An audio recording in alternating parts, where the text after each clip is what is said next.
and rewrote history. And you got naysayers, whether they Indians or Aborigines or Pan-Africans, right? You always have naysayers on all this information. Me, myself, I'm in this shit for you guys. I'm not on this shit for no clout chasing mission. Um, my information has been have been able to stand by itself. So like I said, man, peace to guys, peace to goddesses. Hit the like button, share the build out, because we're gonna be rocking out for a minute. So let's get into it. Just give me a second though, because I gotta kind of like do like a trial with this, because sometimes when I open my PowerPoint, when I open a PowerPoint and I try to share it on StreamYard, I have issues with it. So I'm going to be tuning back and forth. So, if I stop doing the lecture, I'm going to actually come in and make sure that I'm still live, because last thing I want to do is start and then I get in the middle of it and then I got to reopen StreamYard. So let's get into it, y'all.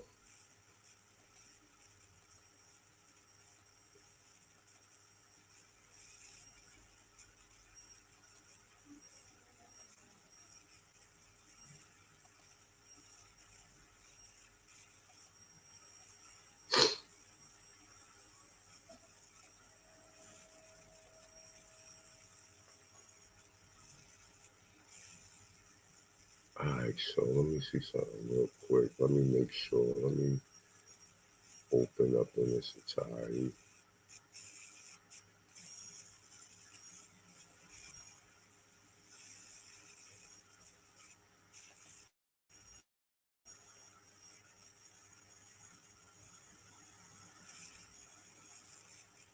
All right, matter of fact, hold on. Let me come back out real quick. So let me make sure we still good. All right, so that's what I'm gonna be doing throughout the presentation. All right, press 1 before I get into it. Press 1 if you guys can hear me. Press 2 if you can't.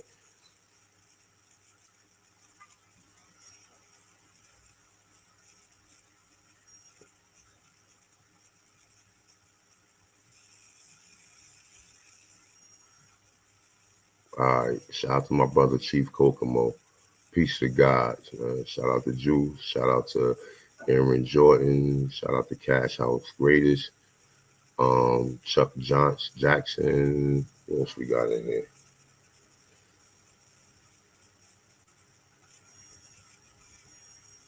We got Yada. Peace to Yada. Peace to Fishing with Kokomo Joe. More Militant. My brother KSR. A1 from Day One. Peace to God. Enoch. Chris Gibson. Sun Baby. Peace to God. Canine Moores. Peace to God. Darius McNair, peace to God. So let's get into this. Let's get this shit underway. And Sip Amazing, peace to the God. All right, so we already go through the K through 12 conspiracy, right? And this is standard educational history, right? And like I said, we always have to understand that we have been played like a fool when it comes to our education, and it comes to who the people who are picking and choosing what they gonna allow and what they gonna basically not allow us to learn about history, right? So we already know. I'll go through this a lot, just to touch over it. K through 12 conspiracy. Let me see where I'm starting from. All right, so this is John D. Rockefeller, to improve his public image, poured millions into education around 1902. He funded yet another organization, the General Education Board, to influence education throughout the country, but especially in the South. The board mentality is revealed in a letter from Frederick Teller Gates, a Baptist minister and the GEB director, to the other members of the board.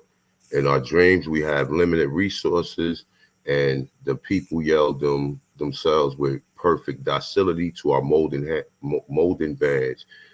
The present education convention fades from their minds and unhampered by tradition. We will work our own goodwill upon the grateful and responsive rival folks We shall not make any of these people or their children into philosophers of men of learning and men of science. We have not to rise up from them authors, editors, poets, of men of learning.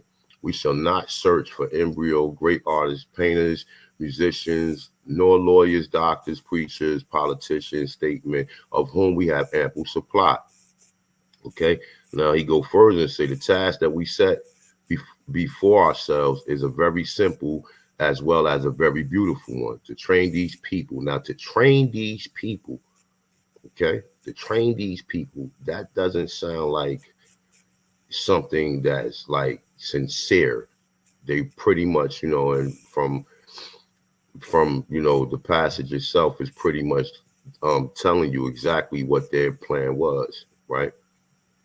And like I said, to train these people as we have them to a perfectly ideal life just where they are. So we will organize our children and teach them to do in a perfect way the things their fathers and mothers are doing in an imperfect way in their homes, in the shops, and on the farms. Okay, they're talking about us, right? So we already know, according to the Black education and the Rockefellers, the GB spent 325 million, roughly 28.4 billion in 2020 dollars between 1903 and 1964, the year it ended its operation. This included more than 60 million and more than 500 million in 2020 dollars spent specifically on African American education. The tendencies we have today were locked in place by the 1930s. The schools were not for academic excellence; they were for social engineering, which would keep people under control. Okay, excuse me. Hold up, 1 second.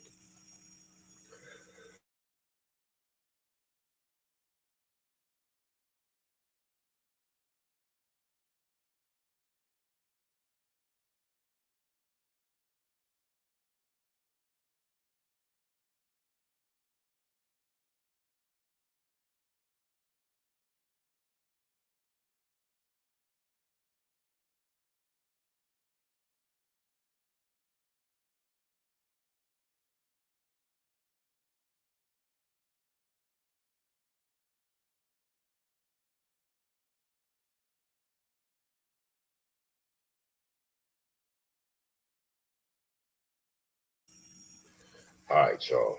Shit. Hold on 1 second. I don't know what this year I just happened to get hit with the allergy. So hold up.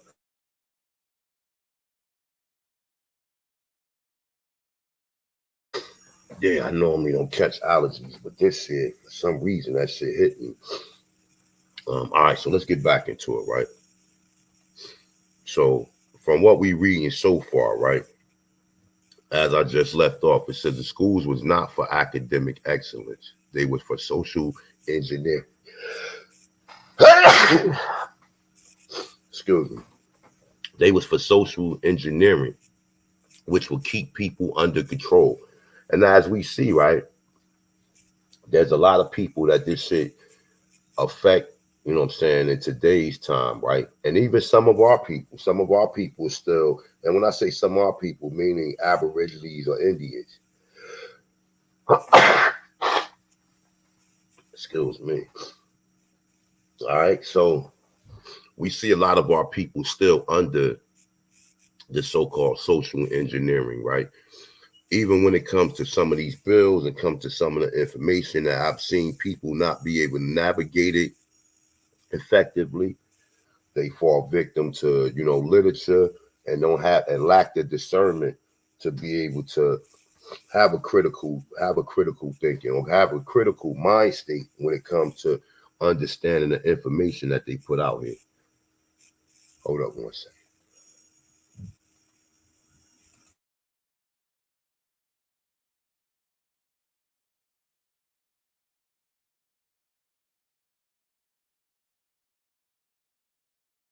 All right, we back. Hey, listen, I give y'all for those of you guys that got wrenches, I ain't dealing with no trolls. This ain't gonna be an open forum for people to come in here and troll.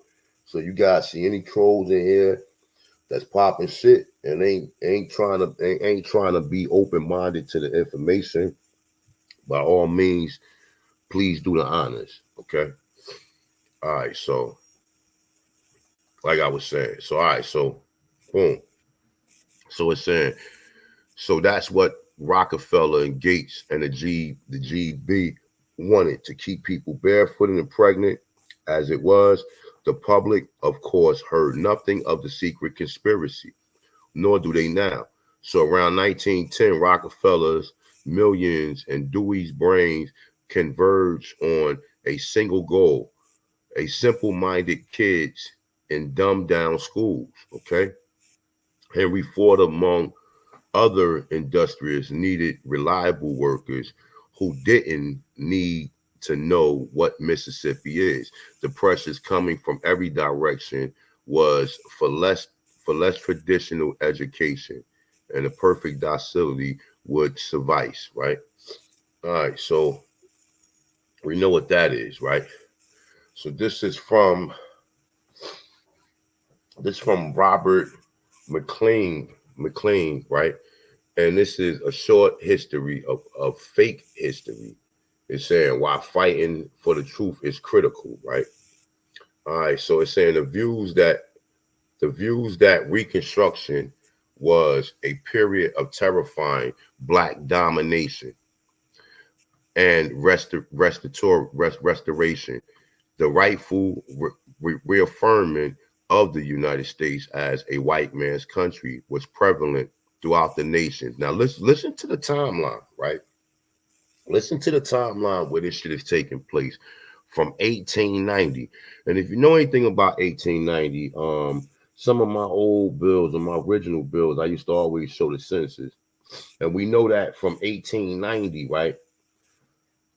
From 1890, the so-called census was, I think matter of fact, you know what, if I'm correct, I think 1890 was the last census until 1910. So from the night, so 18, because they did it every 10 years. Every 10 years, they would do the census, right? According to the actual census documentation that I've seen, right? So from 1890, why was 1890 so important when it comes to these people domination of a white man's country, right? So say from 1890 into the early 1960s, pushed by followers of the early 20th century, Columbia University historian William Dunning. Hold on 1 second. Okay, William Dunning. This interpretation was routinely taught in schools. Okay, it said the invention of history has an enormous impact on the lives of at least 3 generations of Americans, right? That though diminished continues down the present. The most consequential telling of it is found in the D.W. Griffin 1915 film Birth of a Nation. Okay, now if you can see the screen, this is just an actual image of that film Birth of a Nation, right? Even though that this is a so-called white man in blackface, they pretty much acting out exactly what their agenda was, right? It's a landmark work both of the cinemas and white supremacist propaganda. Okay, so I hope you guys following me or following the information, right? All right, this is from James Lowen, right? The lies my teachers told me. It said everything your American history textbook got wrong. And this is a very interesting read right here. He sold he sold nearly 2 million copies, right? Let me see, is this something I want to go over? Yeah, all right, why not? Considering the period of 1890 through 1940, when race relations systematically worse every year, America actually got more races in its ideology than at any other time in history. Now, why would it get so racist after this, right? Because these people that's passing on this agenda, they were slaves, man. This is why we see, like, you know, and see the narrative to what they tell us is the reason why these people got even more racist is because the fact that the so-called slaves was free, right? Or so-called what we consider to be us, the Aborigines or Autochtons, right? Or Indians, right? Or Moors was free, right? This is the reason why racism reached this pinnacle point, right? So once again, so no, let me see something. It's saying after slavery, white people convinced themselves that there were equal opportunities, which was a lie. They told themselves that black people were criminals and incompetent and unable to succeed, which is bullshit, because we are the succeeders. We are the ones that was the farmers. We are the ones that created the technology, right? So we already can look at this and see that they have an agenda, even from what I read, let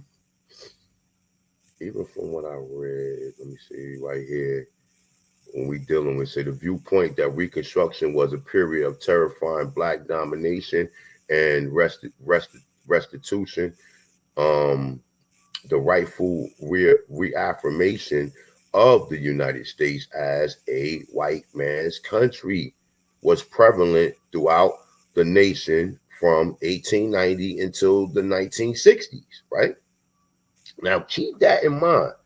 That's very critical because, you know, one thing I've always said is that we didn't fall until 1960.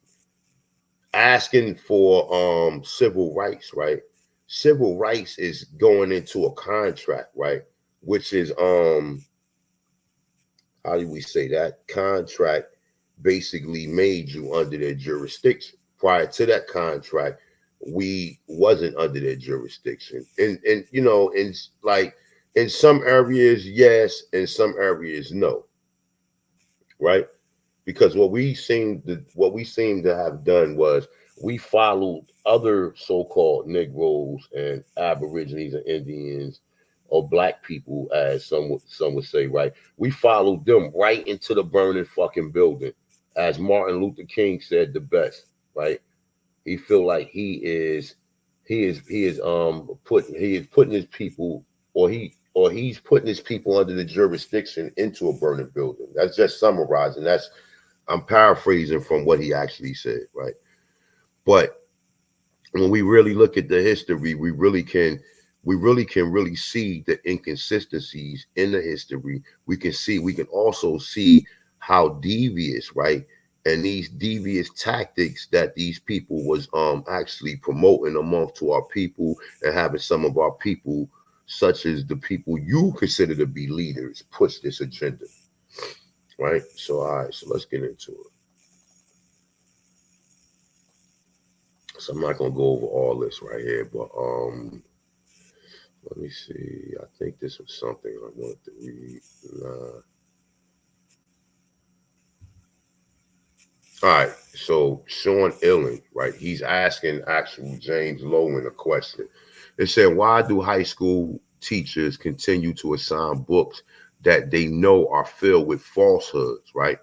It's saying, so this is James Lowen answering the question. I think a lot of them don't even know they are filled with lies.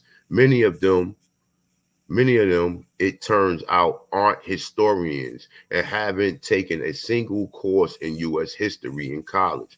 And yet they are teaching U.S. history at K through 12 levels. If you don't know any history, then you don't know enough to teach the book, right? It's saying, and to say that the book is lousy, not only that, you will have no interest in doing so because you are relying on it, right? So go figure that. You are using it as a crutch. You are teaching the book instead of teaching history. Using the book, that's a profound difference, right? So we see people doing this, right? People read shit verbatim. And throughout them reading stuff verbatim, they do the same shit that these teachers do. right? Once again, this is the question he's asking. Why do school history teachers continue to assign books that they know are filled with falsehood? Now, what part of the books is filled with falsehood? Would it be the fact that we're not African Americans, we're not black, Negro, or color? Would it be the fact that we was never slaves? And you can't be a slave because you're not a Slav. And see, some people, they will sit there and question that, right? But see, the thing of it is, right, if people are so intelligent, right, and you actually using words that you didn't actually create, you're using words that someone else created, and then you're pretty much coming up with your own definition. I don't know how the fuck that works. But according to words that we use, you will have to use the words and contents to the definition that's being applied. Or even be able to look at the because some, you know, some words have multiple definitions. So you will have to see in the multiple definitions how many of them are synonymous, connected, or is it, do they have a connection when it comes to the words? Some so-called words, you know, they have different meanings, or what we call that an antonym, a word that's spelled the same but has a different meaning, right? Right. But then some of them words are not actual antonyms. If I'm correct, I think, yeah, antonym, yes, because a synonym will be a word that's different but has the same meaning. Antonym will be a word that's the same but has a different meaning, right? So even when we looking at these words, right, we have to go back and see how the words are being applied and be, like I said, when it comes to this shit, man, you got to turn over every motherfucking stone. These people have not made it easy for us to be able to get to this fucking point. And I'm not telling you that I'm always right and exact, but one thing I do is my due diligence. I try to turn over every fucking stone for us to get to where we need to get to. Every fucking stone. I do not rely upon like what Sean Illen, what James Lowen said. I think a lot of them don't even know they are filled with lies. Pan-Africans, right? All of the Pan-Africans. And even the so-called master teachers that was teaching the Pan-Africans, right? According to what James Lowen said, I think a lot of them don't even know they are filled with lies. Many of them, it turns out, aren't historians and haven't taken a single course in U.S. history in college. And yet they are teaching U.S. history at the K through 12 level. And in this point, a lot of them not even teaching it in a lot of these, but some of them are teaching them in these institutions, right? Some of them are. Some of them are getting budgeted from the CIA and from some of these eugenic operations, or these what like my brother Taj like to say, Roman operative, right? They Roman operatives, and these are agendas of the misleading information that we be getting.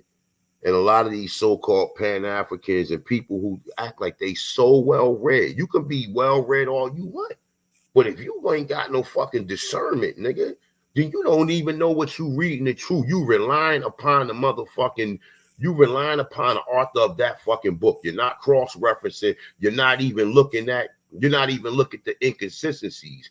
And especially if you have an agenda. A lot of these people have a fucking agenda, man. They have a fucking agenda when it comes to this information, right? And comes to our history. And we got people who is not qualified to be teaching us history because they don't have discernment. They didn't get the fucking memo. They didn't get the memo. They didn't get the memo. Right? So it's saying if you don't know any history, then you don't know enough to teach the book. Right? It's saying, and to say that the book is lousy, not only you have no interest in doing so because you're relying on it. You are using it as a crutch. And it's a lot of people use, whether it's a book, whether it's articles, whether it's other information that's being compiled into, however, like just a talking point in itself. Right? You are teaching a book instead of teaching history. Using a book, that's a profound difference. Shout out to my brother Chief Holiday. Shout out to Chief Holiday. All right, so let's continue, right? So let me make sure we still in the building. We still in the building. Yo, shout out to everybody in the chat room, man. We got 94 people. Seem like we building momentum. Share the build out, man. Share the build out. Like I said, this is very informative, and this is very imperative that we at least get to this point. If you don't agree with all the information, do your research, and don't do the research like this, the basic level research. Make sure you dig as deep as you can, and you ask for you come in and shit with a clear mind, and you don't come into it with any prejudice, or you're not going along agenda. Me personally, I never cared whether we was from Africa or we was from America. Just so happens once somebody said that we was already in America, I said, well, that's interesting, because I went to a university and I took history classes, and none of the history classes ever told me that. So now, to me, I'm looking at that as an agenda. You know, people get curious when you hear information, the information is withheld from you. And then you ask yourself, well, look, I'm quite sure they knew about this history. So why is they withholding this information? Because a lot of that information actually will make you more superior than inferior. They teaching the information that makes you inferior, that makes these niggas constantly think they were slaves, that makes them constantly keep coming back and forth with the same talking point. Oh, look what I found. Look what I found. And don't even know that these people that did a remix single, and they didn't convoluted a lot of this information so much to the point where people is bumping into the fucking walls and they don't even understand exactly what's going on. So definitely, man, peace to gods, man. Because like I said, I wouldn't be here if it wasn't for intuition, and if it wasn't for the ancestors speaking through me. I would not be here. All right. So let's get back into it, right? All right, so there's a quote from Valterra. So it's saying history is a lie commonly agreed upon. History is a lie that's commonly agreed upon, right? It's from George Santayana, right? It's saying history is a pack of lies about even that never happened, told by people who weren't there. Okay? George Orwell is saying everything faded into the mix.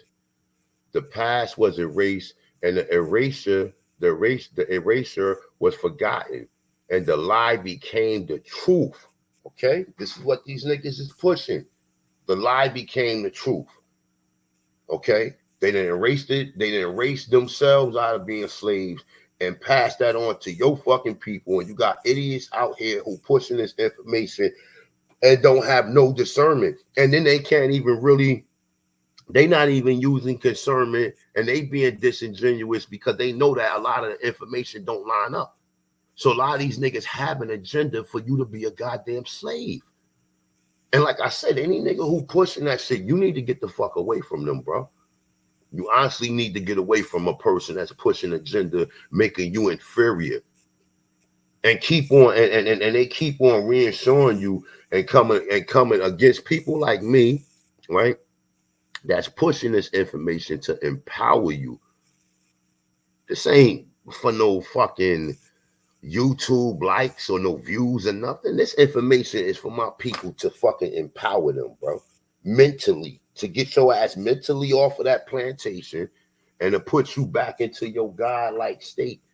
That's what I'm here for. And no, I might not do another bill for months, but just know when I try to do a bill, I have a purpose with doing the bill. Okay? So with that, grand open, let's get into it. All right. So the Negroes or blacks own white slaves. And the reason why I use this picture, because a picture is worth 1,000 words, right?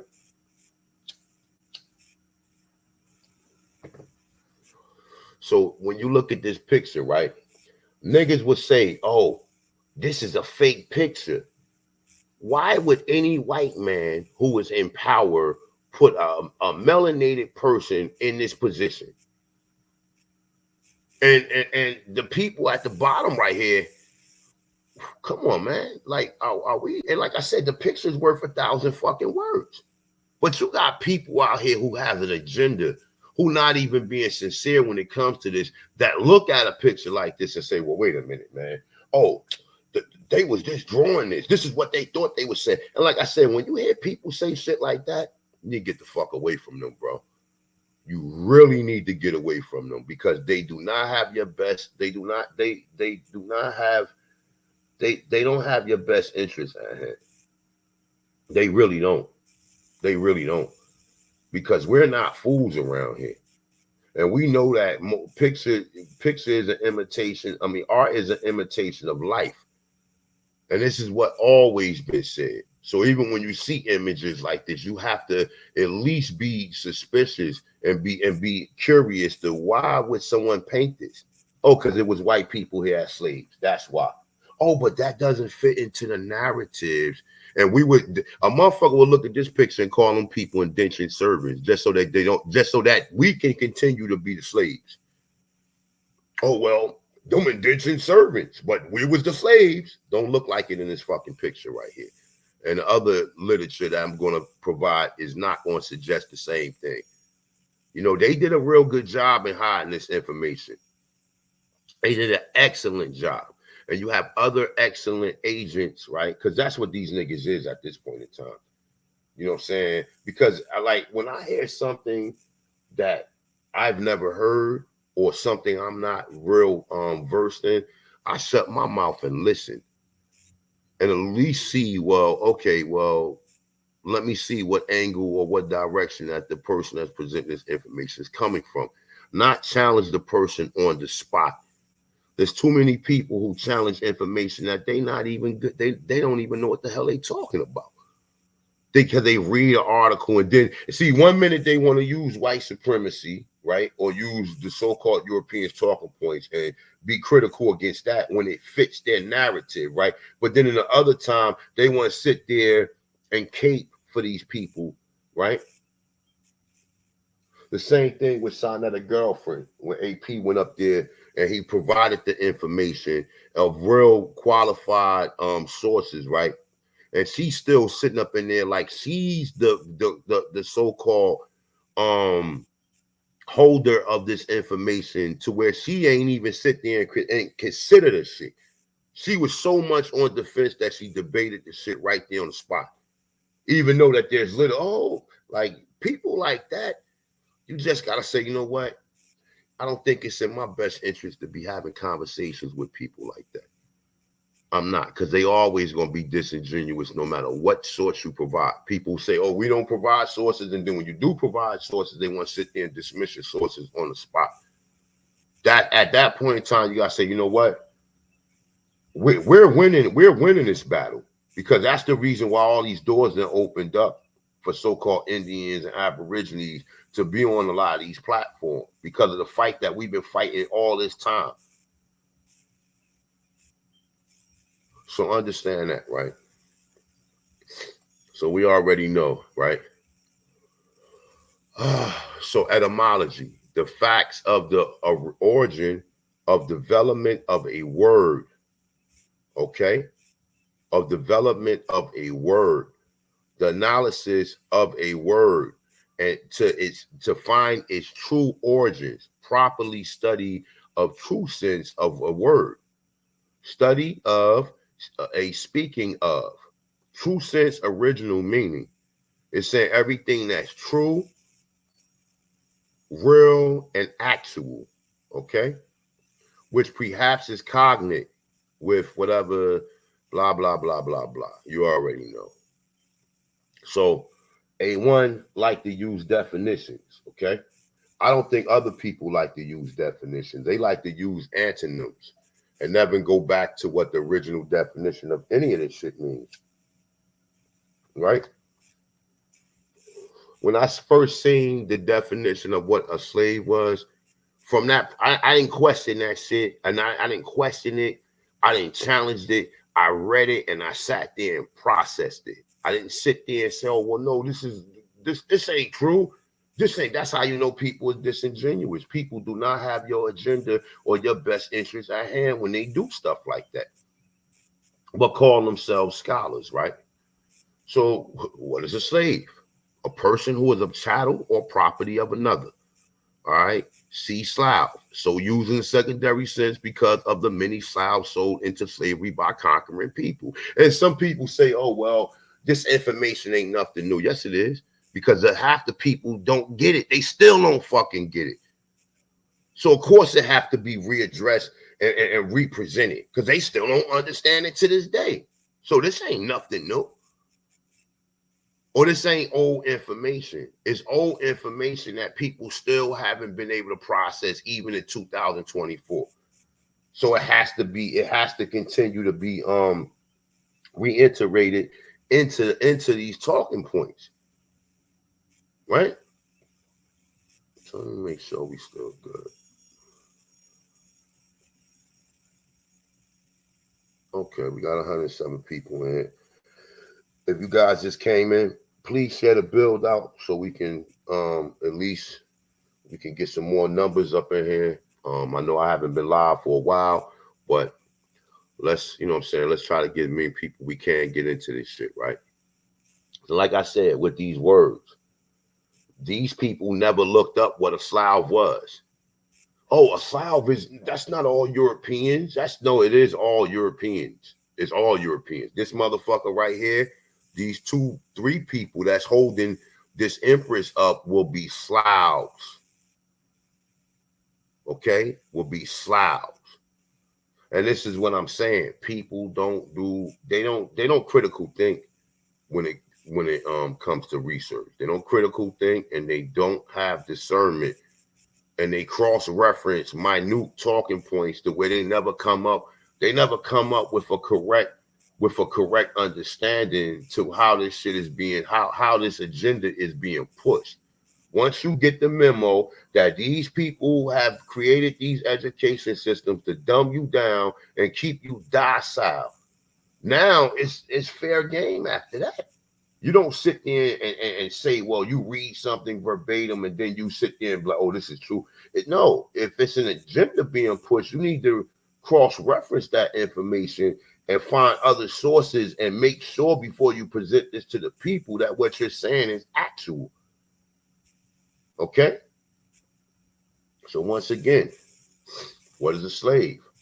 Oh, see Slav. So using the secondary sense because of the many Slavs sold into slavery by conquering people.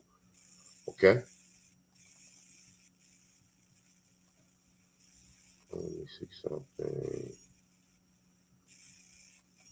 All right, so I'm not going to go over that.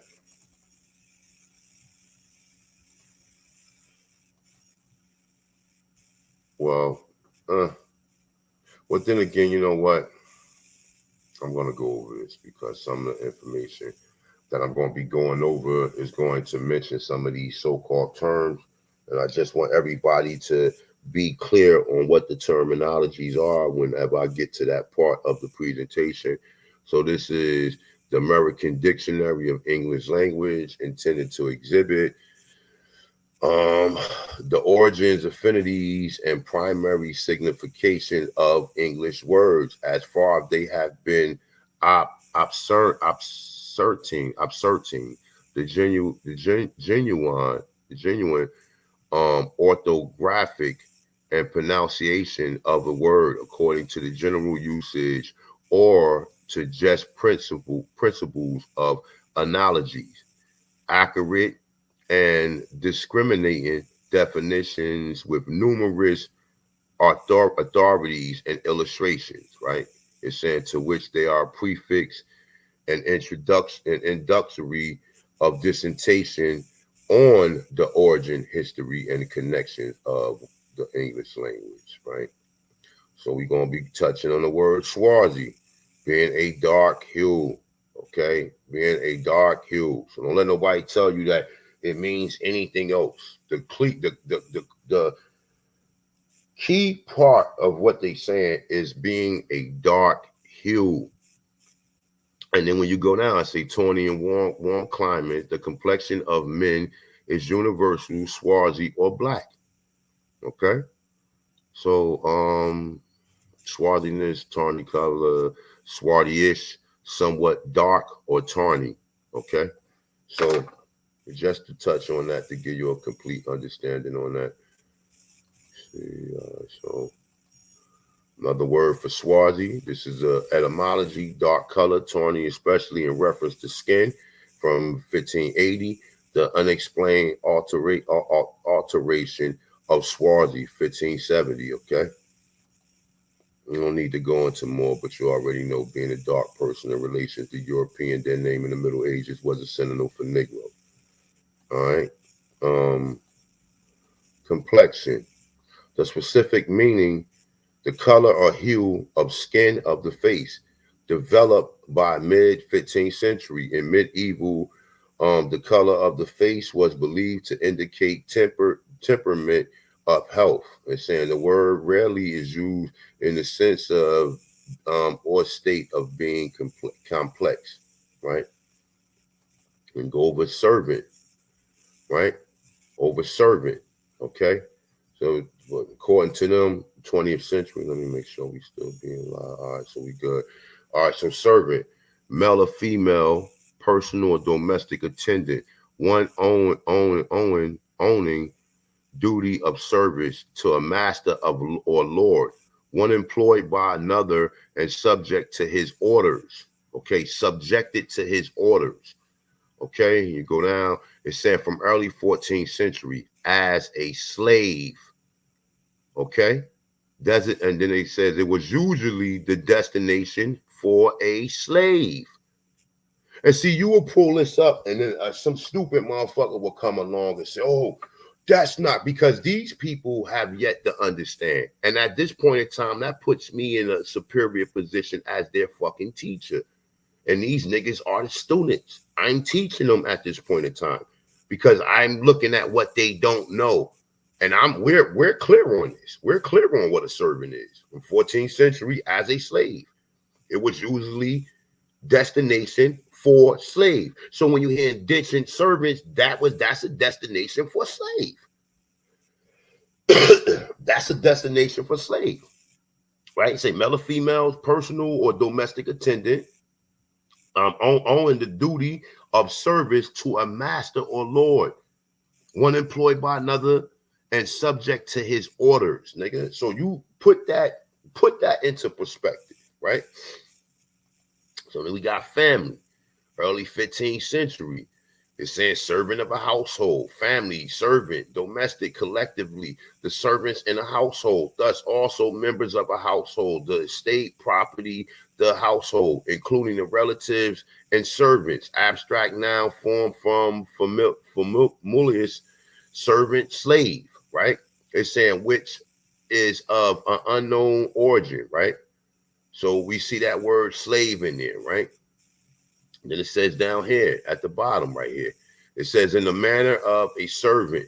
It says servitude. It's saying of one's household, private, of the household, a slave. And see, the thing of it is when you present this type of shit, these niggas, people will be like, well, we're not talking of, no, I'm talking about that. We're going to put this shit in its proper context. We're not talking about what you're talking about. We're going to put this shit in every different contents and use every synonym or word that connects itself to the word slave. We're going to use every word that connects itself to the word slave, and we're not going to be when we see the inconsistencies, we're not going to be fooled by somebody saying, well, no, we talking about African slaves. Was there ever African slaves, or was there people in bondage? But then even that word wouldn't be applied to them because they would still be a fucking servant. Okay. So let's get into this, man, because it's going to be very lengthy. I already know what America means. We don't need to get into that. I just want to touch on this real quick because we want to actually. Well, no, I don't need to get into that. Let's keep it moving. All right, so this is from the diary of Samuel Pepe, the Algerian slavery, and this is from February 8th, 1661. Right now, Once again, you're gonna see me use multiple different sources that's gonna pretty much tell you what the word is. And like I said, you got all these smart motherfuckers who don't look up definitions, and they want to use it as it was applied to them by their masters. So a lot of these people you think is free, they really not free. They're not even mentally free. They still have masters. They still have people that they sit there and reference on what the fuck, how the word is being used, instead of looking at how is the word being used and what was the original definition and how many different synonyms go along with that word. It's not just, oh, well, we're going to use it in the content to how my master told me. See, like niggas like these Pan-Africans, they got masters. They got fucking masters. I self-known master. I'm the master of my own fucking destiny. I'm the God. So once we identify the terminologies, then we use it in its proper context. We no longer keep using the word to how our masters or how our former masters actually passed the word on to us, or the content of how they are actually putting the word. Okay? And this is what a lot of people fall victim to with the word more, all of that shit. People fall victim and they don't look at it in proper context. They keep going back in history and saying, well, this is no, bro. No. We have to use the word as proper context. Before, if you don't understand what the word is, you need to study the word and see how many different ways is this word being applied before you even can use the word. Because if the word is being applied and there's multiple antonyms of different definitions of this word, then you need to know which one of these definitions apply when you actually reading or you actually using it in content. You just can't say that the word means a specific has a specific destination when it's being applied in multiple different ways. And this is how I see a lot of my brothers and sisters when it comes to these terminologies or how they fall victim. But definitely shout out to the etymology online definition. Shout out to the people who study at the etymon and study everything that's true and from the origins, right? And real and actual, right? So let me see what's going on here.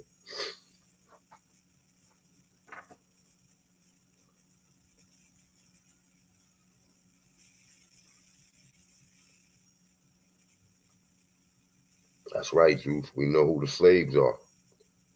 And see, the most sinister part is that they applied it to y'all black asses. And you niggas own this fucking word. And we see the inconsistencies even in history. And y'all black asses own this shit. And then you come around here trolling other people, trying to convince them that we're not free people and we wasn't free people, that we were fucking slaves. Like, that's kind of a fight. Like, that's kind of a fight, man, my dude. Like, somebody pushing that type of shit onto you, like, that's you gotta kind of get medieval with them at some point in time, bro. That's a fight, nigga calling you a slave. And you know the difference. And then they arguing back and forth with you according to their ignorance. They arguing back and forth with you according to their fucking ignorance. So peace of guys, man. Peace of guys. If you just popped in the building, share the build out, man. Hit the like button, man. All right. All right. So look, once again, he go another person speaking the truth on this word. So it can't be like some boring ass nigga, blah, blah, blah, blah, blah, blah, come along and then try to convince you that this word don't mean what it means. That, oh, he know everything, but the actual people who put it in content don't know what the fuck they're talking about. Okay? Won't even admit that a Slav is a slave. Won't even admit it, no matter how many definitions you pull up showing that this means this, they will never admit it. And this is the same way with some of my brothers and sisters with the word more. No matter how many different definitions you show them, and you showing them it means dark skin complexion people, they, oh no, it's Arab, oh, it's people from North Africa, and all of this other goofy shit, knowing goddamn well you know, if you got the memo of us leaving here and going to them places, then they will be talking about us. But then people get, oh, well, let's use chronology. No, we can't use their chronology. These people wasn't even on the planet at the point in time that they trying to pinpoint you and connect you to this shit. So they coming from a 1890 to 1960 reconstructed point of view. So say the English word derived from the enslavement of the Slavic people. Thus, when the word slave was coined in the West, meaning in America, the impression was of a Caucasian slave. Now let's stop right there. Let's gather our thoughts together. Let's gather our thoughts, right? Once again, I'm gonna read this again, right? And let's sit here and let's process this. Let's not come in here with roots or what are actual feelings of any of this information. Let's come into it and look at what the author is actually saying in this so-called passage, right? The English word slave derived from the enslavement of the Slavic people. Why don't they tell us that? That's the first red flag right there. Flag on the plate. You never told us that. You just gave us the image, or you gave us the thought that only Black or Africans were slaves. Why haven't you mentioned this? Why do you play keep away with this history? Right? Let's go back into it. Samuel Pepe. The English word slave derived from the enslavement of the Slavic people. And see, look, I got to speak with emphasis on this shit, because people don't seem to understand. So I have to speak with emphasis on this shit. I have to speak with emphasis on it. Okay? I will be using ad hominems like you idiot, or certain ad hominems that pretty much going to be applied to certain people who have an imbecilic mind state when it comes to this shit, and keep on trying to promote to us what their definitions that was taught to them by their masters. We are our own masters over here. We're our own masters over here. Yeah, we use the content of this literature, but we don't take this shit, we don't say it verbatim. We use a critical thinking, right? We cross-reference this shit. We decode and decipher this information. We don't just take a book that a European hand to us and take everything in that book verbatim. We don't do that. And I feel sorry for the people who do that. Now, let's process this again, okay? The English word slave derived from the enslavement of the Slavic people. Thus, when the word slave was coined in the West, where would West be? Somebody in the chat room tell me, right? Somebody in the chat room. Where would west of Europe be? Somebody in the chat room tell me. If we traveling west of where Europe is at, where would the lands be at?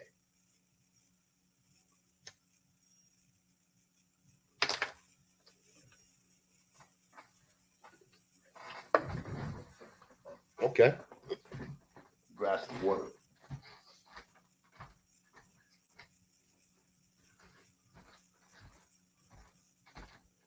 Okay. Enoch said America, right? So why are they not telling us that then, Enoch? Enoch, why are they not telling us that? Can somebody please tell me? If in the West is America, why is it only being applied to so-called Black people? Why is it only, if the word itself came from them, why is it only being applied to us?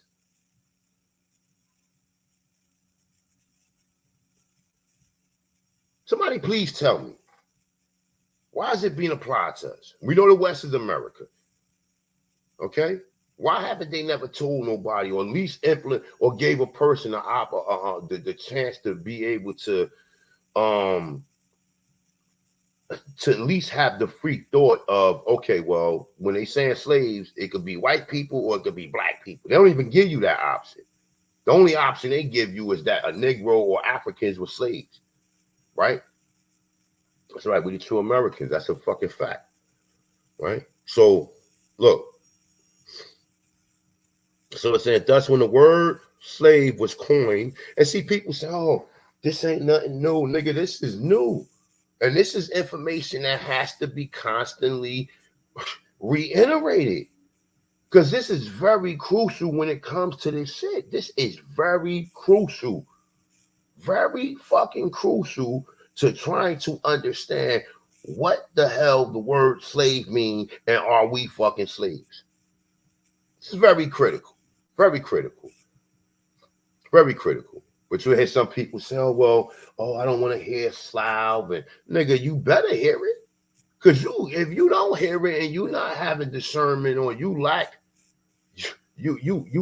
discernment when it comes to this shit, then you thinking just like a fucking Pan-African. You ain't no different. I don't care if you is an Indian or Aborigine or a Tonk.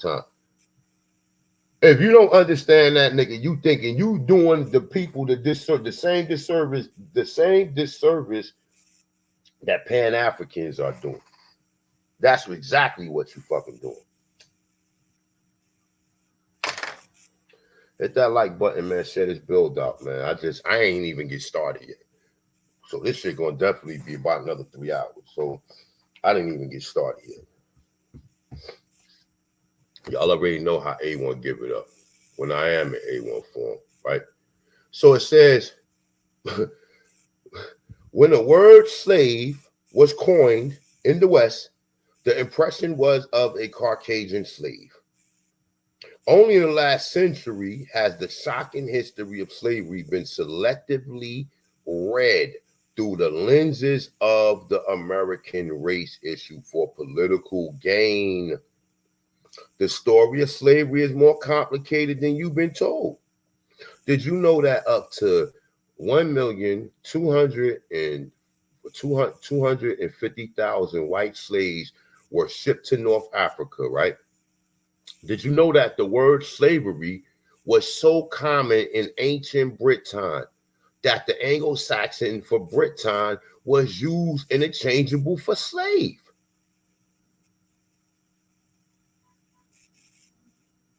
Did you guys know this stuff? Did you get the fucking memo? And you still got people, shout out to Not a Coincidence, right? For being the imbecilic Pan-African that he is, right? And one who lacked discernment, one who has no type of critical or just a very weak vessel of what we call a man. Him and the rest of his so-called colleagues, man. Just very weak individuals, man, who lack discernment, who will easily be led in the wrong direction and hard to be led in the right. I've been trying to teach you niggas. I've been trying to give you niggas a fucking history lesson on these terminologies, but you niggas just happen to keep going back into what your masters. We don't have masters over here. We don't have masters over here. We are our own masters when it comes to this shit. And when we find information like this, the English word slave was derived from the enslavement of the Slavic people. Thus, when the word slave was coined in the West, as my brother Enoch just put it, that is in America, right? The impression was of a Caucasian slave, nigga. Now they saying when it was applied in the West, that word only was applied to a Caucasian slave.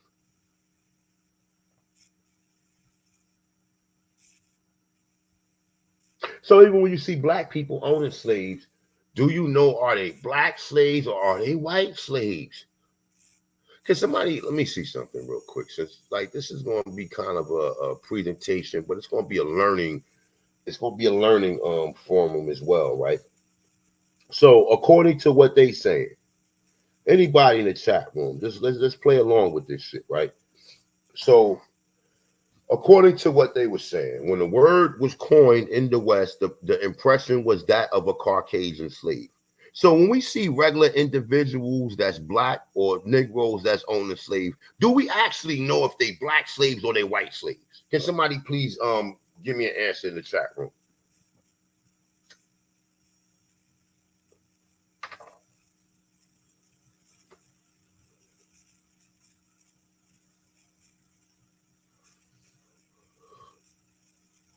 My God, brother, listen, you not a motherfucker. You don't know our history. How the fuck you gonna how you gonna sit there and say especially Negroes and indigenous Mexicans, nigga?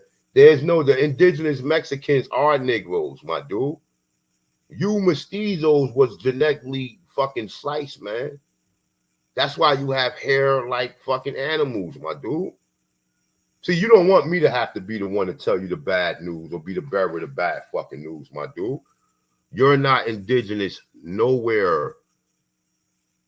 You were spiced from a fucking animal. That's why you have straight hair like a fucking animal. The real indigenous people of Mexico City are the so-called Negroes.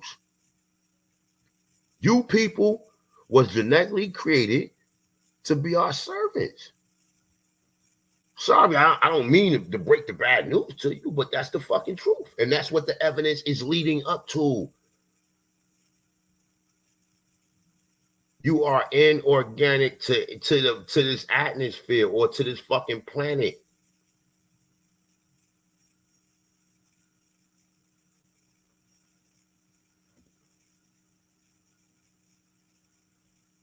No, it ain't no vitamin D deficiency, nigga. You was grafted, nigga. You was the way you look was you was created like that on purpose, nigga. You ain't lose no melanin and fucking de-evolve, nigga. You was created like that. Okay, so back to what we were saying, man. Fuck this brother, man. Let's keep it back to what we were saying, right? So hold up real quick. All right, so like I said, so according to what this man said, the English word slave derived from the enslavement of the Slavic people. Thus, when the word slave was coined in the West, we already identified where the West is. That's the Americas, or that's the Amaru, right? It's saying the impression was of a Caucasian slave. Now, why would somebody go on record and say the impression of the word slave when it was created is that of a Caucasian slave and leave that entirely out of history and have these so-called niggas and Pan-Africans think that they are fucking slaves? And all of these so-called useful idiots never went and looked the word up. Never went and looked the word up, never cross-referenced the word, never found other sources to identify what the word mean. They just went with what the fuck they was told. They just went along with Alex Haley's story, Roots. They went along with modern-day Europeans writing these so-called ridiculous narratives and ridiculous stories of us being a fucking slave.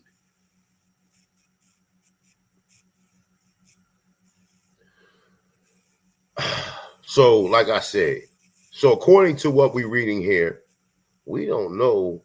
Even when you see Negroes owning slaves, Money Grip, we don't know if they black or they fucking white, my dude. Because the word slave, when it was coined in the West, the oppression of it was that of a Caucasian slave.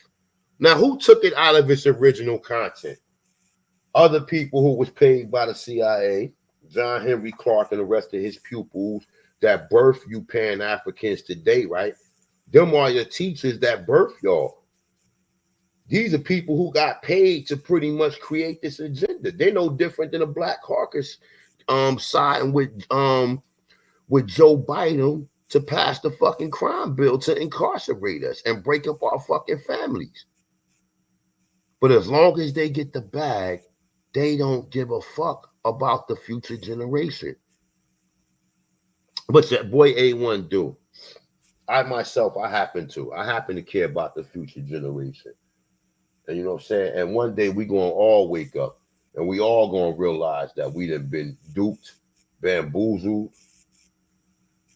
we all gonna realize the games that have been played on us, man. The multiple different games that's synonymous, that's parallel to all of the other games that's going on at the same time, man. It's multiple different mind control programs that's being ran simultaneously at the same fucking time that people can't sit there and overcome, because they hang around other people who's supposed to be educators, that you sit there and you hold these people to a high esteem, to the fact that they can't be challenged or critiqued with what the fuck they saying. Okay, so understand that, right? So let me see. Let me make sure we still good. We got 136 people in the building. Share the like, share the build out, hit that like button. Shout out to my sister Elaish Elakaim. Peace to the goddess. So definitely share the build out, hit that like button. Let's get back into this shit.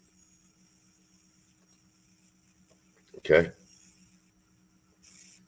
So once again, right? It said at the height of academia, the media fraud is revealed, and the monopolistic trademark status, the official controllers of education and the mass communication have successfully established between the definition of the word slave and the Negro, while labeling descriptions of the historic experiences of whites in slavery is a fallacy.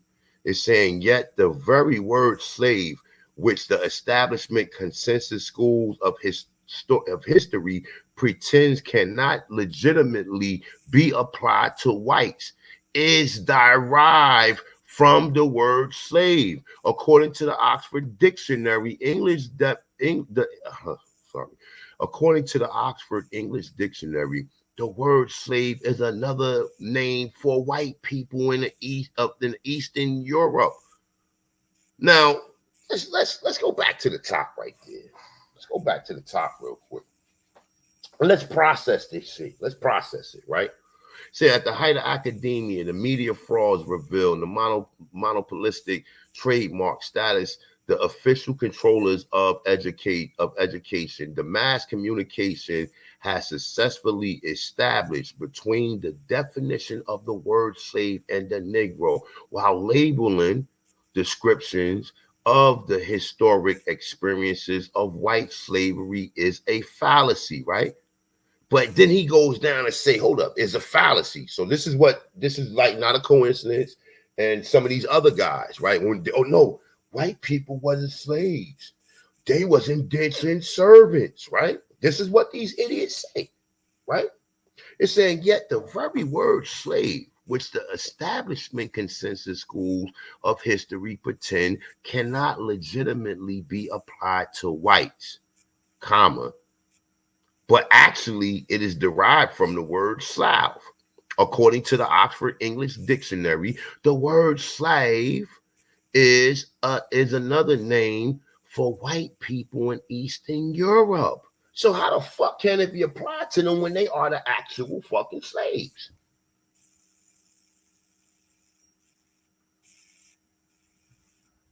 It's saying, yet we are told by professorcrats that it is not correct to refer to whites as slaves, but only as servants. Now hold up, man. Let me see something real quick. I don't know. Maybe I might not understand this shit, right? So according to what we read in thus far, before I even get into the contents of shit, do you guys see a fucking agenda being played? Press 1 for me if you see an agenda. We got 133 people in the building. Press 1 for me if you see an agenda. Shout out to Mike TV, man. Peace to God.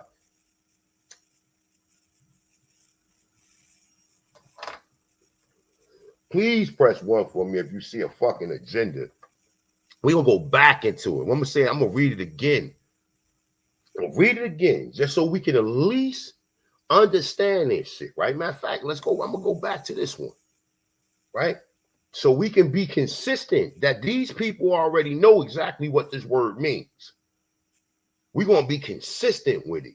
We're gonna use sources and we're gonna use their so-called definition and their so-called understanding. Because understand this, right? A lot of our so-called black scholars has failed us. They fucking failed us, my dude. They didn't even look the fucking word up. They didn't even look the word up and do not a bit of research on it.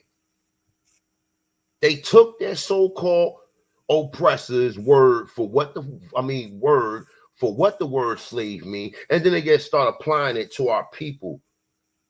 And here it is in 2024, people who think that they are scholarly educators and intellectuals, right? They think that their people came from slaves, man. And you'd be surprised how many people that you may revere as being intelligent people who are really just fucking under mind control. And they're under docility that was done by the GEB, right? Once again, the English word slave derived from the enslavement of the Slavic people. Thus, when the word slave was coined in the West, the impression was of a Caucasian slave. Only in the last century has the shocking history of slavery been selectively read through the lens of the American race issue for political gain. I wonder what political gain that is, man. So only in the last century has they did a remix single on it and applied it to your black asses. And now you out here teaching other people and teaching the children this nonsense, right? And trying to challenge motherfuckers on this information, right? Now look, at the height of academia, the media fraud is revealed in the monopolistic trademark status of official controllers of education. The mass communication has successfully established between the definition of the word slave and the Negro, while labeling descriptions of the historic experience of whites in slavery is a fallacy, right? Then he continues, yet the very word slave, which the establishment consensus schools of history pretend cannot legitimately be applied to white, is derived from the word slave. And according to the Oxford English Dictionary, the word slave is another name for white people in Eastern Europe.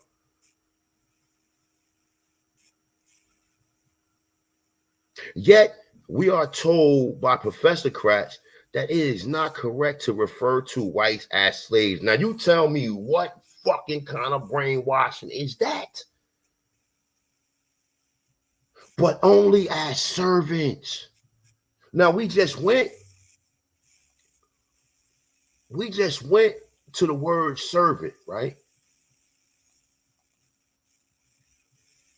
Did I pass it? Let me see something. Did I fucking pass it? No, I did not. It's right here. The word servant itself, right? Male or female, personal or domestic attendants, one owing duty to of service to a master or lord, one employed by another and subjected to his orders. From early 14th century, a slave. It was the usual designation for slave. Nigga, what are we fucking talking about here? What are we talking about here? But you got these people that go beyond the call of duty to basically keep your ass under that terminology and to save white people. Now, what kind of coon would do that? Oh, a nigga named Not a Coincidence and the rest of the House of Consciousness and the rest of these fucking Pan-Africans and even some of our own Aboriginal scholars. And even some of us. What kind of coon would do that and use the word out of its original context? Oh, that's not that they used to call them that. They not talking about the people that was brought from Africa. Was the people are the people in America from Africa, or was they already in America? Oh, they brought some slaves here. No, I don't believe that shit. I don't believe that neither. I don't believe it. I don't believe it, because if the majority of us is saying that we're not fucking from Africa, then what would the likelihood that we could find anyone other than the people who come over here in the 1900s and the 20th century, or the 20th century and the 21st century, that came over here willingly? What would be the likelihood? Because everybody who was formerly known as a so-called African, or as a descendants of slaves, right? Shout out to Yvette Carnell, right? Shout out to her, ADOS, right? American descendants of slaves. Imagine you put that title on yourself, man. You claiming it just to get a bag. Oh, we gonna get a big bag from Master by claiming that we are slaves. Master gonna love this. No, Master ain't gonna pay you, because Master know you wasn't the fucking slaves. But he don't mind you calling himself that, so he can actually take the ownership off of who? Who is they taking the ownership off of? Who? When the word slave was coined in the west of Europe, we just said, is across the Atlantic Ocean and on the shores of the Americas, the impression was of a Caucasian slave. So why do we got a group of people called ADOS?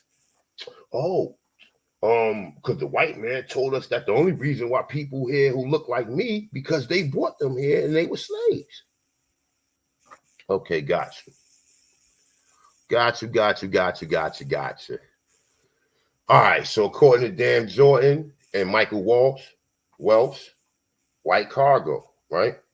It said, along the vast numbers ejected from Britain and forced to slave in the colonies, were the still greater multitude who went on their own free will, according to them. Okay, don't take that for face value, okay? Because this shit is still under investigation, brother. Was these so-called white people created in the Americas? This shit is still under investigation.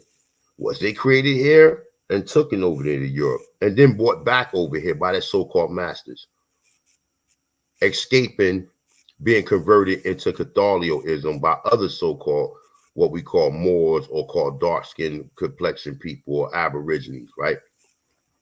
Right? It's saying those who became indentured servants in America in return for free passage, and perhaps the promise of a plot of land between 1620 and 1775. Now listen, it said, well, these volunteer servants, some 300,000, accounted for 2 out of 3 migrants from the British Isles. Now listen, can't nobody promise these people a plot of land, so we already know that's a lie. And how do you know that, Mr. A1? Because I know what the Great Lord Peace says. The only people who can inhabit the land are the people who are from the land. The only people who have a say so, and then even that, people still didn't have a say so to say who could give somebody land.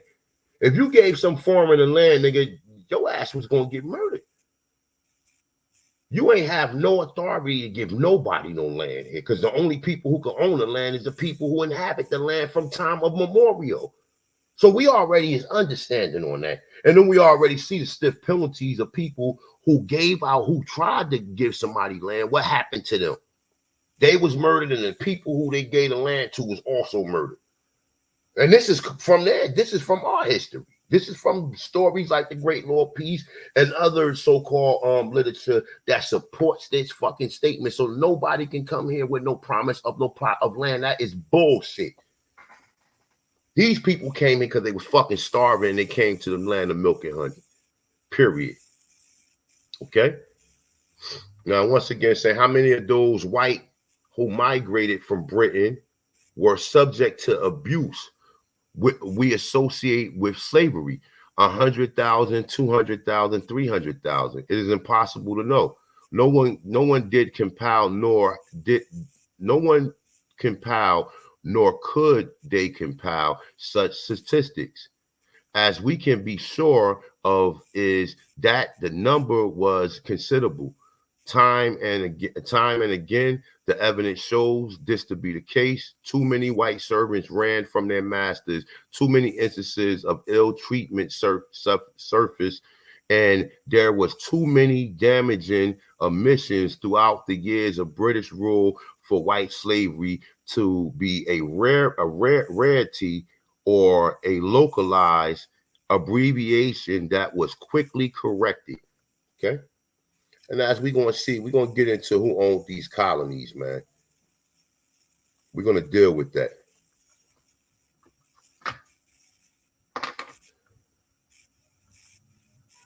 Oh, shit, my bad.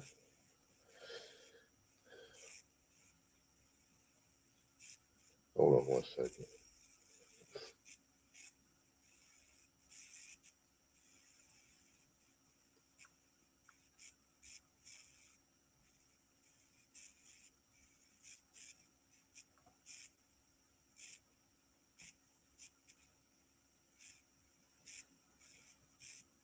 All right, my bad, y'all. For some reason, when I be in the fucking house, the shit connects right to my Apple Watch, and my watch is on vibrate, so I can't even get my notification. So sorry about that, right? So check this out. As we're going to get into who King James was, and shout out to the brothers and sisters who have provided the sources of what King James actually description and what his race actually was outside of the convention history of education according that was applied to us by these Europeans, right? So it's saying white slaves, right? White slaves, not indentured. Not indentured. I mean, not indentured. Not a coincidence. White slaves, nigga. Not indentured. You want to believe they was indentured. Because I don't think that you want to believe you can accept the fact that you done been lied to, nigga. I don't think that you can. I don't even think you dealing with reality, man. Some of you Pan-Africans, man. I don't think y'all dealing with reality. You niggas are running from reality, and you still living in a delusional mind state. No matter what the brothers and sisters present to you. Now this man says white slaves not indentured who begun to arrive here in 1618. Now the crazy thing of this, right? They telling you that white people arrived here in 1618, but Hannah Nicole Jones got a whole fucking story of the 1619 story. Talking about how Africans come in. How convenient is that? How convenient is that? Can somebody tell me how convenient it is we got a story of white slaves coming here in 1618, but yet then they don't even they glance over that and then tell you the 1619 story and put that shit in books and have us sitting around here around the dinner table or cookouts reading Hannah Nicole Jones so-called passage in the New York Times, right? And some of these other historians, right? Oh yeah, well, we was enslaved and we were slaves. Man, listen, when I hear that type of shit, man, I get away from them because I already know they're not going to accept what I got to say. So I got to kind of give it to them in bits and pieces.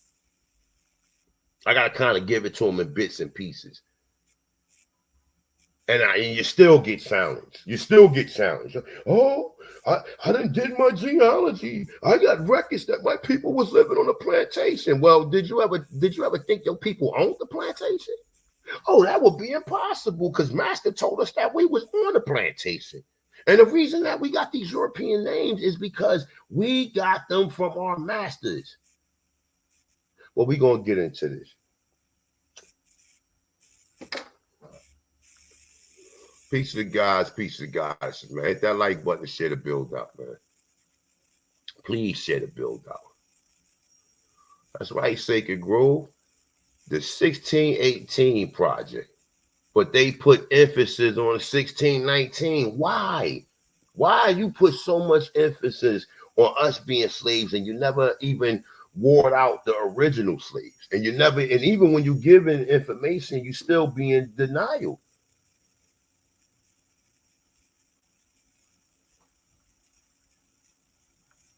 Still be in denial.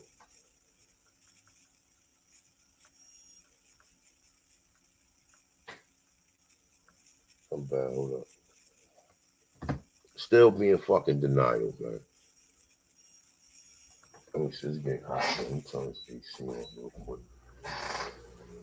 All right, so look. Let me make sure. Let me let this shit calm down a little bit. All right, so it's saying white slaves not indentured who begun to arrive here in 1618, including hundreds of children, raps, and strays who have been rounded up from the streets of London to serve wealthy farmers in Virginia. Other slaves came from the ranks of homelessness and the poor, whom King James, right, the first, held responsible for spreading plagues from England, swelling prison population. The scheme was supported by King James I, who believed that the homelessness of London was spreading the plagues. Of the first 300 white slaves to land in Virginia, only 12 managed to survive 4 years, for 4 years rather, right? The other died of ill treatment, disease, and attack by so-called, they said, Native Americans overworked. Native Americans, or they was overworked. Contemporary records show that one child victim, damn, I don't even want to read it. I mean, I don't get no, I don't really get thrilled of seeing anybody, you know what I'm saying, beaten to death or whatever. But anyway, this is part of history, so we got to continue, right? Contemporary records show one child victim, Elizabeth Abbott, was beaten to death when her master ordered her to be given 500 lashes for running away. Now, I'll tell you a quick story right now, right? Shout out to Yafa Bey. Yafa Bey is one of the first people who kind of interjected this shit into my mind. And I still was in total confusion because the shit she was saying was some foreign information that I never was privy to. And she used to always say that white people will run away and run into some of our towns. Now, remember, every Negro did not own slaves, right? They may have, well, every Negro did not have servants, or every Negro did not use these strict penalties among their so-called servants, right? But she used to always say that these so-called white Slavs used to run away from their Negro masters, of course, right? And then run into these plantations. And when they, well, not run into the plantations, but run into the towns. And we used to accept these people, right? And then, you also had niggas who, would look at one of these Slavics and be like, damn, she got a fat ass, and procreate with them. And when the black bounty hunters came through, right, which we're going to read in a minute, we're going to see that the bounty hunters was Negroes and Indians, right? And when they came through, and when they realized that their slave was living within within this town, right, they will take her, and if she had children, the children will be slaves too. And especially if the father didn't manumission them and pay whatever sum of money to freedom, then the children will be slaves as well.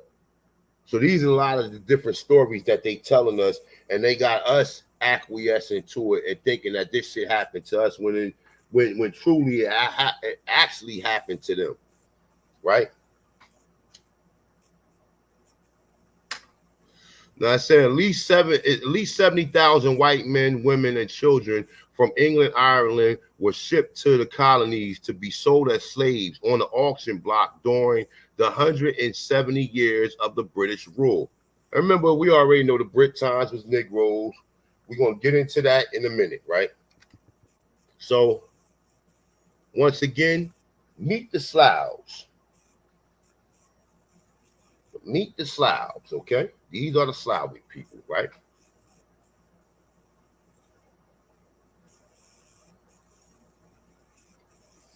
So among the Slavic people, we got the Western Slavics, the Polish, the Czechs, and the Slovakians, right? We got the Eastern Slavics, the Russians, which you already know the original people of Russia was Negroes, right? The Ukrainians and the Belarusians, if I'm saying that correctly. The Southern Slavics are the Siberians, the Croatians, the Slavians. I guess I'm saying that shit right. So the Slavs and the Slavic people are a grouping, a related ethnic group which speaks various Slavic languages. And you see all of them countries speak Slavic. All of them. All of them. They all speak a form of Slavic, right? It's saying which speak various Slavic languages, belonging to a larger Baltic Slavic branch in the Indo-European language family. Slavs are geographically distributed throughout the northern part of Eurasia. They predominantly inhabit Central Europe, Eastern Europe, Southeastern Europe, though there is a large Slavic minority scattered across the Baltic, Northern Asia, and Central Asia. It's saying continued immigration has resulted in the development of substantial Slavic diaspora in the Americas, right? They go map of where some of your people was happening, some of these people was living at. And to me, this is all Europe, because we know Germany, we know Britain, we know Portugal, we know Spain, we know other regions on the Iberian Peninsula going all the way into Italy, Greek, and all of that shit was inhabited by niggas. That's the reason why we only see these people scattered there. And then also the people that inhabits them lands now are Slavic people. They all are Slavics. None of them are exempt from the term Slav. The Europeans that's in Germany come from Slavics. The Europeans that's in Portugal come from Slavics. The Europeans that's in Spain come from Slavics. The Europeans that's in London, Greece, that's in Italy, etc., all come from Slavic people. But see, in history, they don't teach you that Negroes was there. So when they do tell you, oh, the Slavics, like I just read up here, right, that they are from these particular regions, right? These people from these particular regions went to Germany, went to Portugal, went to Spain, and they went there after the Berlin Conference. They went there after the Berlin Conference. Prior to that, the people who was born there, yeah, they were Slavics, but they wasn't inhabiting the land like we see it today. And this is where people get confused. But your boy A1 from day one been on point from day one.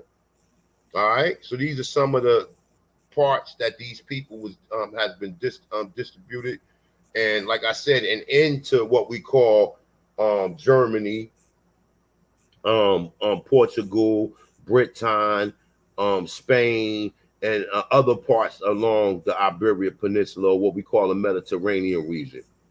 These people are not from there. But of course, if they write history and erase the so-called Negro or Aboriginal or Moorish inhabitants of people living there, then of course you're going to believe that these people are not Slavic. All them people Slavic. Every so-called people we equate to being Europeans are fucking Slavic, because they're not originally from Europe, period. Or not the part of Europe that we may think, right? Let me see something real quick.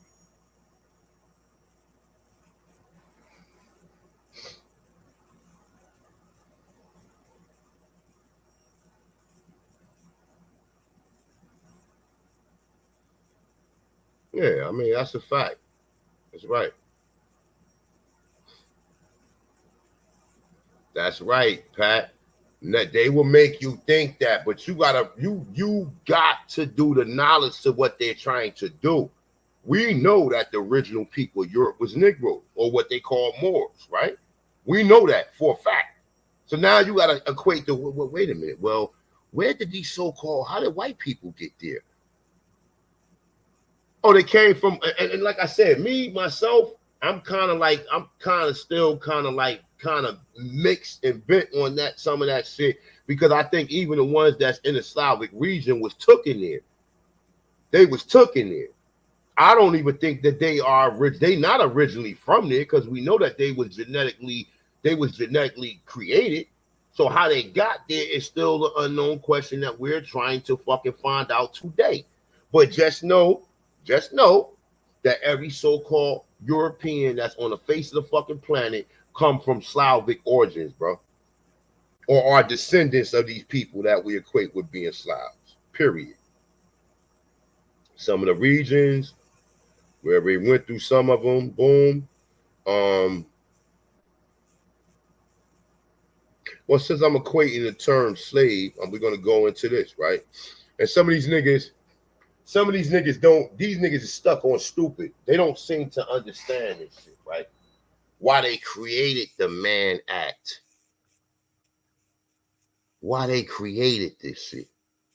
They created the Mann Act to stop Negroes from procreating with these Slavic women. Now, this is just my theory, right? This is my theory.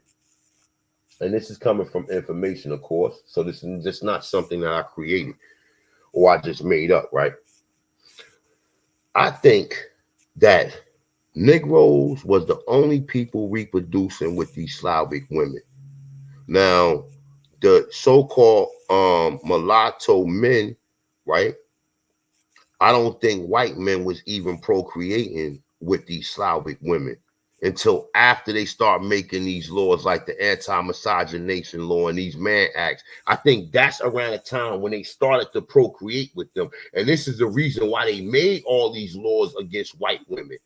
The rule of thumb where they could beat their wives and all of these other stories to keep these women in check. To keep them in check. So when you do see shit like the Mann Act, right? You got motherfucking niggas like, oh, they just created that because they didn't want to see no Negroes sleeping. No, because the Negroes always slept with the white women. Now white men are trying to procreate with them to keep their race pure, right? To keep their race pure, they coming up with these ridiculous acts, man. Okay? The Mann Act, previously called the White Slave Traffic Act of 1910, is a United States federal law passed on June 25th, 1910, codified as amended at 18 USC 2421-2424. It is named after Congressman John Robert Mann of Illinois. It originally made form. The act made it a felony to engage in interstate or foreign commerce transport of any woman or girl for the purpose. Now they saying prostitution or debauchery, which that's not the case, brother. That's not the case. They put propaganda all in a lot of this shit, bro.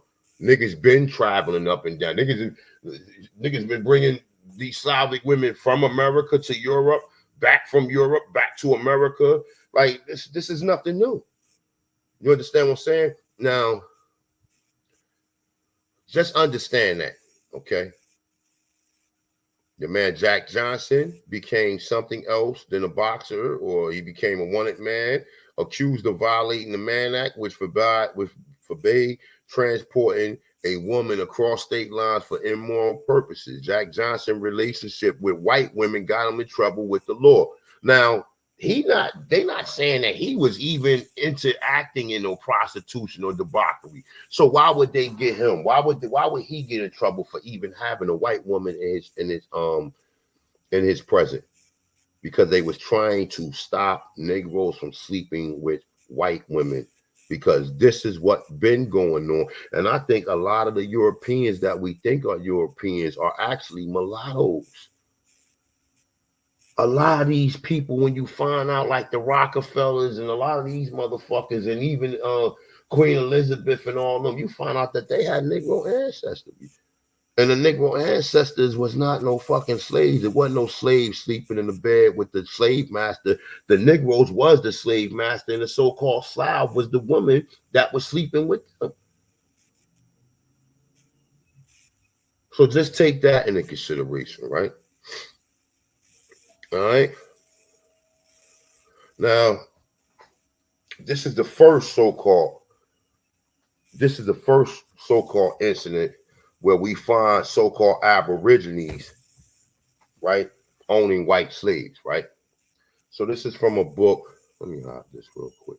This is from a book called The Servitude, Slavery and Servitude in the Colony of North Carolina by John Spencer Bassett, the PhD, professor of history and political science at Trinity College of North Carolina.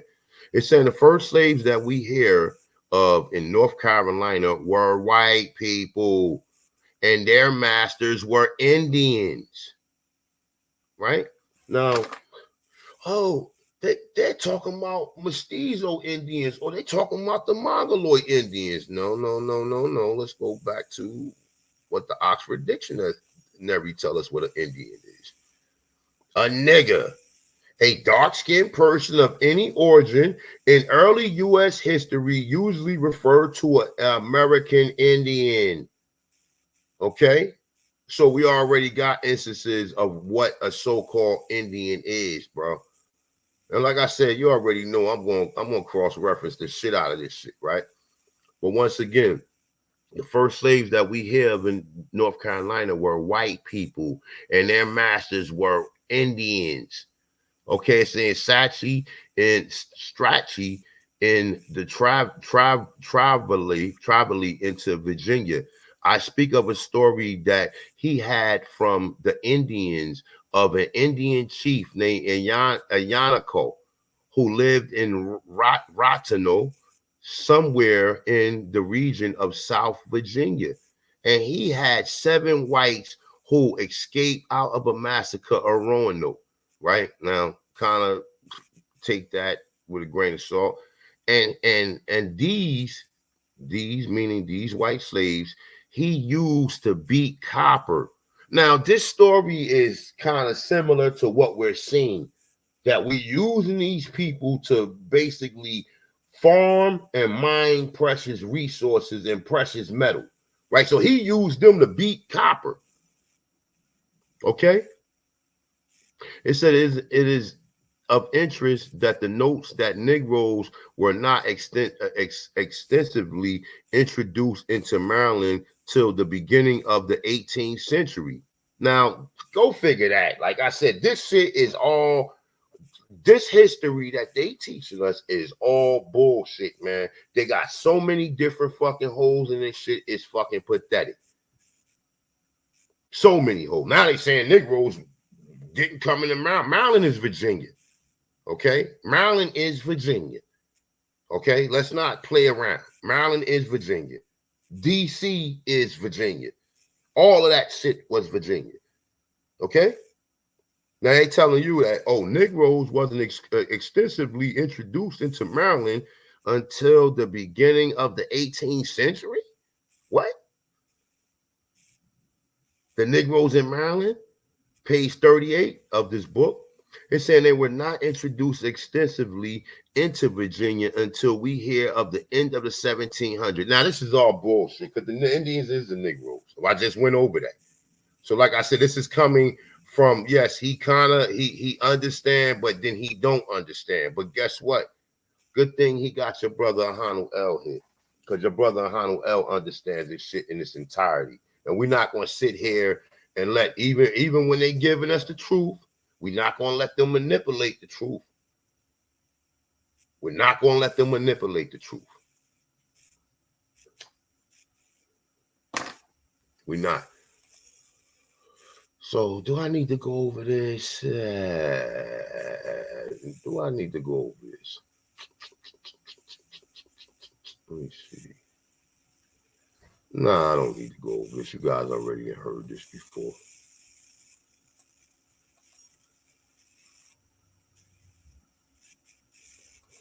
Don't need to go over that.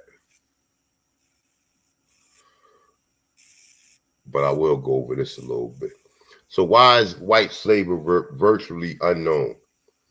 Why is white slavery virtually unknown? Given the sensitive nature of the subject matter, the obvious answer is that this history, despite being factually correct and politically incorrect incorrect. Actual such politician incorrectness is nothing new, having originally appeared way back in the first generation of history books, which were published during and after the Civil War. The issue of white slavery was totally omitted from such popular titles as John W. Damper, History of American Civil War. We got Horace Greeley, which he's a very interesting character. Definitely research Horace Greeley, right? And others, right? And then let me see something. We got what we needed to get out of this so-called. Let me see. He said, look at the works of Henry Wilson, for example, in 1860, and how ought working men to vote in coming election. He addressed that the threat of white slavery and spoke heavily of fugitives and literally enslavement of northern whites, particularly poor white laborers. If slavery were ever nationalized across the country, yet it in his history, the rise and fall of the slave power in America, 1872. Okay. Such sources like this, white slavery, the new democratic doctrine, the other flyers, white slaves. We got information like this. Independent investigator A.B. Ellis on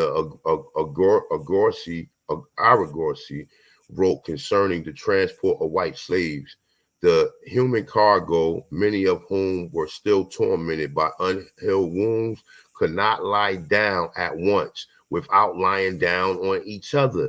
They was never suffered to go on deck. The hatchways was consistently wretched by stinting, armed with hangers and blunderbusters. In the dungeon below, all was darkness, stench, lamentations, disease, and death. In the past, white history was unacknowledged as having existed in America only as indentured servants. Such indentured servants were, for the most part, convicts who served a term of 4 to 7 years laboring on a farm plantation in states in Virginia, Georgia, Maryland, and the Carolinas in exchange for their freedom. But they represented only a small fraction of the hundreds of thousands of whites who remained slaves for life. Okay? Who remained slaves for life. Now check this shit out right here, right? About a month ago, when Brother Rod Hayes was on Sinetta TV, the question came out about the transporting of so-called slaves, right? And how was they able to live in these so-called conditions, right? But check this out. Check this out. They weren't talking about us. They was talking about these people. The human cargo of many of whom was still tormented by unhealed wounds. Could not lie down. Them bed sores, my dude. Them bed sores, right? It said could not lie down at once without lying on each other. They was never suffered to go on deck. The hatchways was consistently wretched by the sentinels armed with hangers and blunderbusses. It's saying in the dungeon below, all was darkness, stench, lamentation, death, and disease and death. Okay? Okay? Oh, but them wasn't slaves, A1. Them was indentured servants. Shut up, stupid. In the past, white slavery was acknowledged as having existed in America only as indentured servants. Such indentured servants were, for the most part, convicts who served a term of 4 to 7 years laboring on farms, plantations, and estates in Virginia, Georgia, Maryland, and the Carolinas, which we just showed you who was the first slaves in the Carolinas. And probably the only slaves, nigga, in exchange for their freedom. But, they represented only a small fraction of the hundreds of thousands of whom remain slaves for life. Such slavery was hereditary. Children of white slaves became chattel property without hope or freedom. In George Sandy law for Virginia, whites were enslaved forever. The service of whites bond the Berkeleys hundreds was deemed perpetual. Now, let me hold up. I need this. Let me see your face when you ace. Look, see, and see, look, your boy right here, who's an agent, not a coincidence, right? With him and his so-called band of misfits, right? Band of misfits go from channel to channel spewing this bullshit and trying to put you under such conditions and you know what I'm saying, and trying to every time one of us come and redo history, we always got one of these niggas pulling up what these white people rewrote. Oh, white people wasn't slaves, they was indentured. They was indentured servants. But even if you use the word servants, it still go back to being a Slav. We sorry, my brother. We sorry, brother. We sorry, my dude. You by far are an infection to the fucking people. And I don't know why people still bother with you. Not a coincidence, brother. Me, myself, I separate myself. And when prompted, I clown you niggas I clown you niggas as far as I can clown y'all. I don't have no respect for you niggas. And this ain't about no fucking scholarship. This is about our fucking sanity. So you niggas think it's about scholarship. It ain't about no fucking scholarship to me, because ain't no such thing as scholarship. Ain't no such thing. Ain't no fucking such thing, because half of this shit that you call scholarship, we can't even find absolute proof of none of this shit. There's too many inconsistencies in it, in these narratives.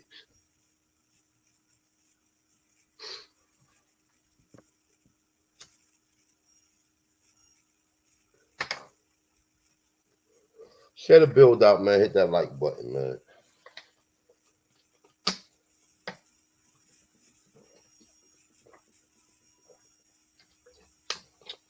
Definitely share the build out. Hit the like button.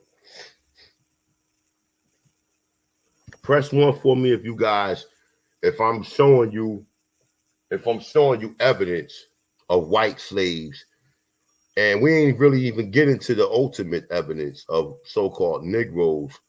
You know, I'm touching on it briefly, but we have to go over the narratives, because like I said, in so many different parts of this shit, right? So many different parts of it, right? Let me see.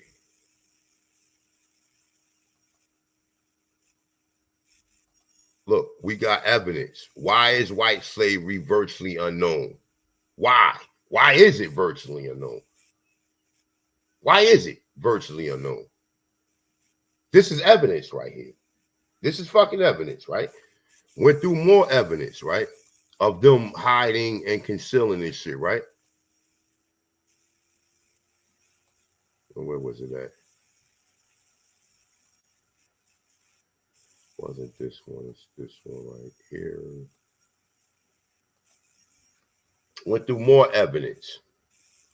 The height of academia, the media fraud is revealing the monopolistic trademark status of official controllers of education and mass communication has successfully established between the definition of the word slave and the Negroes, while laboring description of the historic experience of white slavery is a fallacy. Yet the fucking very word slave, which the establishment consensus schools of history pretend cannot legitimately be applied to whites.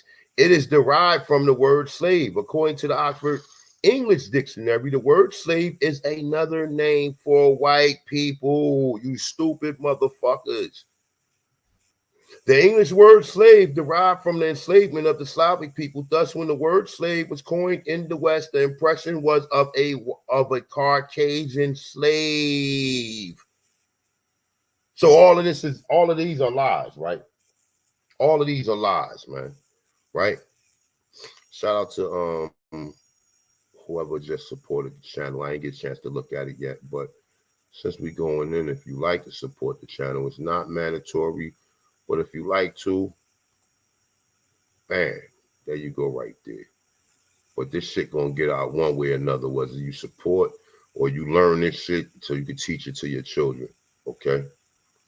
So let's get back into it, right? Let's get back into it.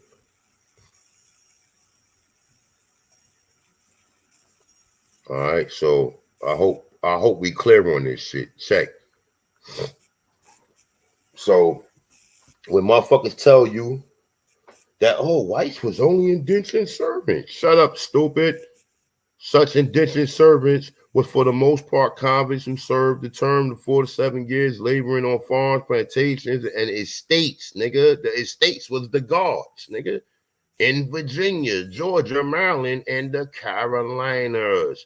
My grandfather owned 1,000 acres from Florida into what is now Georgia. He owned 1,000 acres. To be approximate, it was probably over 1,030 acres, right? 1,000 acres. You think some white man gave that to my grandfather? Or it wasn't my great grandfather, because that shit was passed down from generations, bro. And when it got to my father and his siblings, they sold half of the fucking land. And half of the land, when I did the land patent on, I found out that the fucking state of Georgia took half of it. So this is definitely to be continued with the process and the progress of what's going on with that. I'm not going to put that out there, but that's the information that I'm willing to give you guys, right? It's saying, so let's continue. So it say, but they represented only a small fraction of the hundreds of thousands of whites who remained slaves for life, nigga. Such slavery was hereditary. No, A1, these was indentured servants, but they wasn't slaves. Shut the fuck up, you idiots. Like, you gotta be an idiot at this point in time, my brother. You teaching the people wrong. You got these people believing that they slaves. You going on these campaigns, having 34 people on your live chat for 8 hours and shit. Niggas laughing and joking with my name in the title. But guess what, though? The ancestors always going to definitely reward the God. Okay? They're going to definitely reward the God. Okay? So let's see what we got here. Let's see what we got here. Let's continue. I don't need to really go over this right here. Let's continue. I need to go over this. No, I don't need to go over this neither. Matter of fact, you know what? Let me see. No, I don't need to go over this. I need to kind of get into this shit.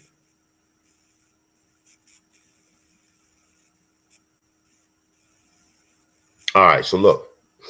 So, notice of runaways, white slaves in the South Carolina newspaper included specific warnings against harboring and assisting the fugitive white slaves. It's saying, and listing the statutory criminal penalties for doing so. Certifications of freedom was required to be carried on the person of free white slaves at all times. All white workers and poor colonial Americans were regarded as suspect, guilty of being fugitives, slaves, unless they could give an intelligent account of themselves or show their certification or certificate. A very conventional arrangement for enslaving free white men and women in America by claiming they were fugitives of white slaves who ran away from safe havens in portions of North Carolina, which became known as Virginia, as the refuge of runaways to the mountains of Appalachia. It's saying also served as hideouts for fugitive. Look, if the hill got eyes, nigga, y'all already know what was going on in that shit. These people was creating, doing incest and all this other shit, right? The hills got eyes, nigga. The hills have eyes, nigga. And what's the other movie? There's another fucking movie about the Virginia, the deformed people. I can't think of the name of it, but I know it was two Slavic people who drove into the country and shit, and they was being terrorized by these so-called mutants, of people who was genetically mutated as a result of incest, right? But look, it tells you. So North Carolina, which became known as Virginia as the refuge of runaways, the mountains of Appalachia also served as a hideout for fugitive white slaves. The hunting of white slaves became a lucrative practice. In Virginia in 1699, a person who successfully hunted a white slave received 1,000 pounds of tobacco. Now it's in reverse. They giving a nigga 1,000 pounds of kush or moon rock for convincing us that we're fucking slaves, my dude. That's what they giving these niggas. Some of these niggas actually got 401ks to convince us that we slaves. That's why they always around and they always promoting this shit. Like they said, it became a lucrative practice. But nowadays, it's a lucrative practice to make you think that your people was fucking slaves, man. With these forged fucking documents that they fucking passing on to the fucking people, right? Well, let's continue. Because this shit only gonna get worse. Now listen. Hold on, let me see something. It's an indentured servant, therefore, is nothing more than a propagandized, softening of historic experiences of enslaved white people in order to make a false distinction of their suffering. In truth, white slaves were often restricted to doing the dirty work, back-breaking field work. It's saying while blacks and even Indians were taken into plantations, mansion houses to do the work as domestic. Now think about that. Now I don't entirely agree with that, but just think about that. Just think about that right there. Why would they take the blacks and the Indians? Why would they give why would they give better treatment to the people that they claim came here from Africa as opposed to their so-called race of people? Because that's bullshit. Because Negroes was running this shit. And it really wasn't even it was about race. It's just the fact that these people was inorganically created to do this. So go figure that. Let me see something. Nah, we don't need to go into this.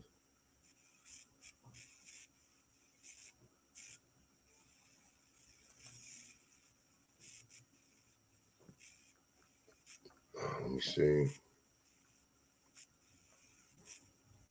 No, I don't need to go into it either. All right, I can go into a little bit of this right here.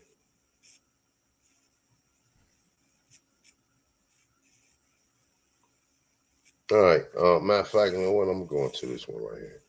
It's in the case of the county from 1655, relates how white slaves was fastened by a lock with a chain to it by his masters and tied to a shop door and whipped until he was very bloody. The beating and whipping of white slaves resulted in so many being beaten to death that in 1662, the Virginia Assembly passed a law prohibiting the private burial of white slaves because such burial helped conceal their murders and encourage further atrocities against other white slaves. Henry Smith beat to death an elderly white slave That's some crazy shit. I don't want to get into that, man. John Dandy beat to death his white slave boy, who black and blue body was found floating down a creek in Maryland. Okay, I don't want to get on. I mean, but let's go figure that shit, right? All right. More torture and murder of white slaves.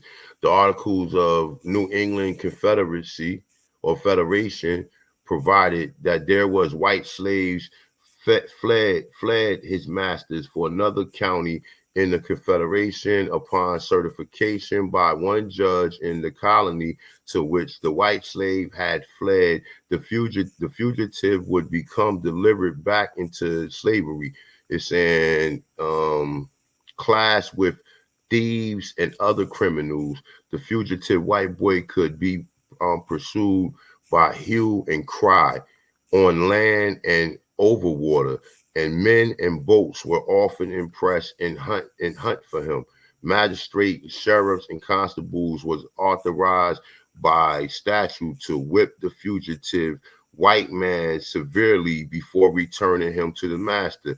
20 to 39 lashes being the usual sentence imposed. Massachusetts authorized that any white slave who has been beaten previously, whipped for running away, was to be whipped again for just being found outside his master's farm without a note of permission for the slave master, nigga. Like, come on, brother. Like I said, man, this shit right here, man, like, brother, they don't teach us none of this shit, bro. Check this out right here. You're going to love this part right here. Check this out. Indians and black bounty hunters. In Maryland in 1715, a reward was offered to American Indians who were recruited as bounty hunters to capture runaway whites and return them to their masters for the better discovery of and encouragement of our neighbor Indians to seize, apprehend, or take up any runaway servant. It was discreet that for every fugitive white labor the Indians caught and brought before magistrate, they shall for a reward have a match coat paid him or them, or of a value thereof, right? It's saying the British colonial government was not averse to calling on unlikely policemen to suppress white slave revolts. Blacks were admitted to the colony militia responsible for policing white slaves. Now, come on, man. Now, come on, y'all. This don't sound like what we've been told. And we should not be finding no evidence of this. But one would say, oh, white people only saying that just to take off the fact that they did this to us. No.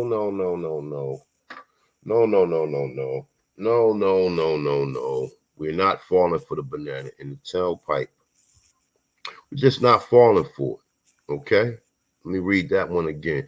The British colony government was not advised to calling on unlikely policemen to suppress white slave revolts. Blacks were admitted to the colonial militia responsible for policing white slaves. Okay? The aristocratic planners has felt the necessity to arm part of their black men to assist in suppressing white slave revolts. Now, listen, my dude, why would white people employ black people unless these people were black people? And the reason we see black policemen is because that they was policing their own shit. Doesn't make no sense, brother. And like I said, we can't come in and let no white man come in and tell us, oh, the reason they was employing black people. No. I would be under the impression that the people who was employing black people was other black people, or these people who weren't really employed. They was going and keeping after their bottom line, which are they fucking slaves.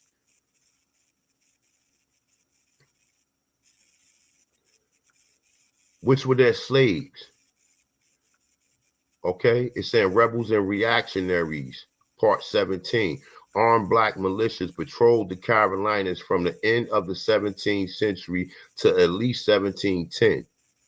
Okay?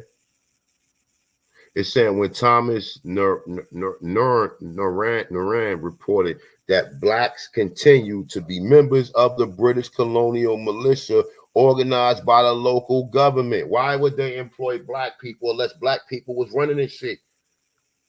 Which we're going to see in a minute. Somebody, let me see something real quick.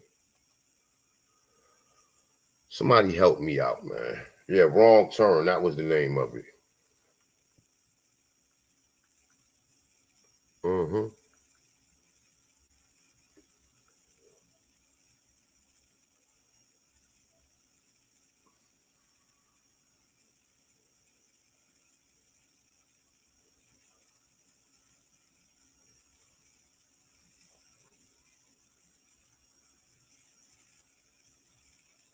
Can somebody help me out with what we just read? I just want some participation from the viewers. That's right. Native Code of Arms. Shout out to the God. Shout out to the motherfucking God, nigga. Shout out to the God. Now remember, white people hated black people, right? And the reason they enslaved you because they hated because it was about race, right? So why would they employ you to be part of a militia and free you to capture their so-called people of their race? And then, like I said, when we start getting into after 1890 or after the Civil War, we start seeing that now white people's banding together and they forming these militias because at first they wasn't part of it. These people were slaves, and we was running everything. That would be the only thing that would make sense at this point in time, unless some white man come back and write a story and convince you niggas otherwise. I'm not convinced. I'm not convinced. Period. So we got Indians and black bounty hunters, okay? All right, so just keep that in mind.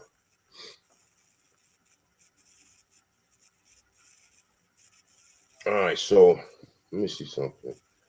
All right, so it's saying some researchers, while hesitant to describe white slaves for what they were, are no longer content to describe Seville whites as indentures, preferring such constructions as unfree and bound labor. The term indentured servant is meaningless as a racial distinction category of bondage, since plenty of blacks were indentured, right? It said for a temporary term of service after which they became free persons who sometimes owned slaves themselves. Now it say Negro property owners in the 17th century in Virginia. Now we already know all about this shit right here, but I just wanted to throw that up in there, throw much evidence as we can, so we can sit here and look at this shit for what it is, right?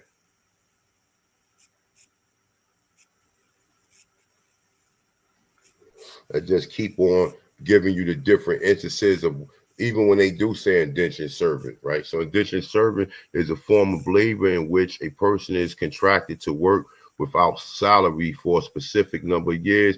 The contract, called indenture, may be entered voluntarily or purported eventually compensation or debt repayment, or it may be imposed involuntary as judicial punishment. Historical, it has been used to pay for apprenticeships, typically when apprenticeship agrees to work for free for a master tradesman to learn the trade, similar to the modern internship, but for a fixed length of time, usually 7 years or less. Later, it was used as a way for a person to pay the cost of transportation to the colonies in America. Now, we know that that shit ain't true. That's why I'm just throwing that up in there.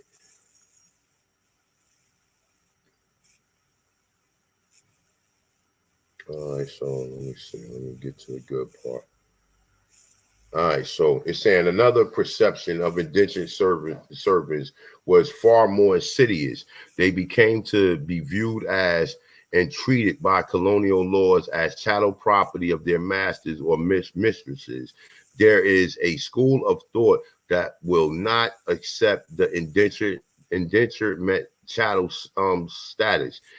It asserts that indenturing meant mortgaging one labor and nothing more. The fundamental rights were unchanged, and one remained essentially free. This is nonsense. And the practice of autonomy and freedom existed only as a discretion of their masters. So once again, it says this is nonsense. In practice of autonomy and freedom existed only at the discretion of their masters. Okay. Okay. Once again, it's saying while white slaves were actually owned by Negroes and Indians in the South to such extent that the Virginia Assembly passed the following law in 1670, it is enacted that no Negro or Indian, though baptized and enjoy their own freedom, shall be capable of such purchase of a Christian. Now, we understand, just because they was white don't mean they was Christians. Okay, so that meant that they only couldn't own Christians. They got you thinking that Christians mean white, which it don't. So that this practice fucking continue, nigga, because look at the vagueness and ambiguous terminologies that they using. Now think about this. While white slaves was actually owned by Negroes and Indians in the South to such a extent that the Virginia Assembly passed the following law in 1670. It is enacted that no Negro or Indian, though baptized and enjoyed their own freedom, shall be capable of such purchase of Christians. It don't say nothing about what the Christians were. Don't say nothing about who the Christian was. Christians is not a designation just for white people. So this is vagueness right here. This is a lot of vagueness and a lot of ambiguous terminologies that can be confusing. And one could say that, oh, they passed a law that no Negro or Indians no longer own no white people. No, it's saying that they only could not own white Christians. Don't designate all white people as being Christians. Okay, but just know this: whites were actually owned by Negroes and Indians. Now, this is a 1670. So you brought people here, according to our history, in 1690 or 1619 from Africa. Now, what we see is, even among that time, these people somehow got free, according to, your stories, and then was able to somehow come up with a bag to where they can purchase other white people. Now, make sense of that. Make sense of that. But we're going to continue. All right. The condition of the mother. All right. This is not a coincidence. Favorite picture right here. He got this shit on the wall, on his wall of his room and shit. Right. So it's saying contemporaries were aware that the popular stereotyping of white female indentured servants as whores, sluts, and debauch wenches discouraged their use in elite planters' household. Okay, and this is a Diary Maid's Delight by Thomas Rollinson in 1775 through 1821. Okay, so check this out. All right, the condition of the mother. In 1662, the Virginia Assembly enacted that the law that a child was free or slaves dependent on the condition of the mother. The legislation was passed defining the status of mulatto children. Children would be considered the same status of the mother. If the child was born to a slave, the child would be considered a slave. Now listen to this. In 1691, the Assembly prohibited the manumission of white women who had, now listen, think of this. Check this out. In 1691, the assembly prohibited the manumission of white women who had children by Negroes or mulattoes, right, were to be sold as servants for 5 years and their children be bound out for 30 years. Now, how is white women having this random interaction or intercourse with motherfucking Negroes or mulattoes? Okay? Go figure that. They're not saying that these Negroes or mulattoes were slaves. They're saying that the finished product of the Negroes and mulattoes having children by white women. So basically, it says, hold up, it said the assembly prohibited the manumission of white women. Now, I got the definition of a manumission pulled up here. Liberation from slavery, bondage or restraint. Freedom from futile servitude, also an incident of such release. Okay. Freedom, emancipation, and directly from Emmanuel, whatever that say, freeing of a slave. Now listen, look at the word, look at how they wording this. In 1619, the assembly prohibited the manumission of white women, meaning white women was fucking slaves, nigga. Now, how did these Negroes get access to white women who was on plantations and get slide up in them like that?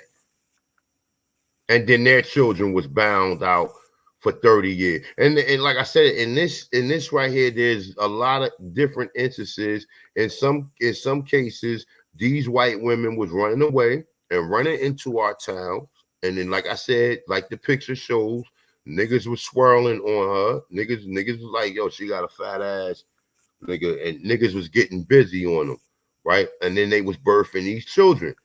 A lot of cases when these people got caught or when the mother got caught, if the father did not manumission them, then the children will be fucking slaves indefinitely. Well, they say up to 30 years, right? All right. It said Virginia law in 1772 recognized that there were masters who had lengthened the enslavement of their white female slaves by making them pregnant by the slave master himself. Now go figure that shit right there. We don't even need to really kind of like, all right, well, what do you mean? Enslavement is like white women was enslaved and the so-called slave master was impregnating them himself. Okay.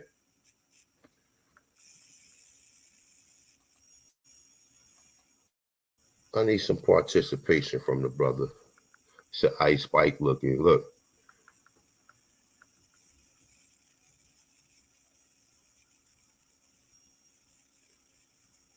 You see that right there, though?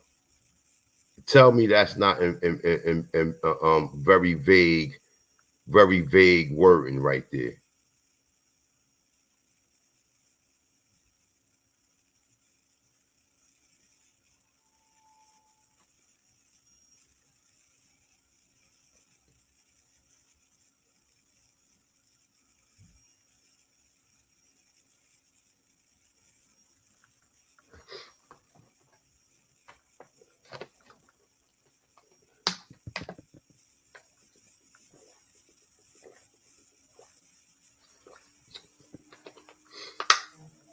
Look, man, I'm gonna do y'all a favor, man.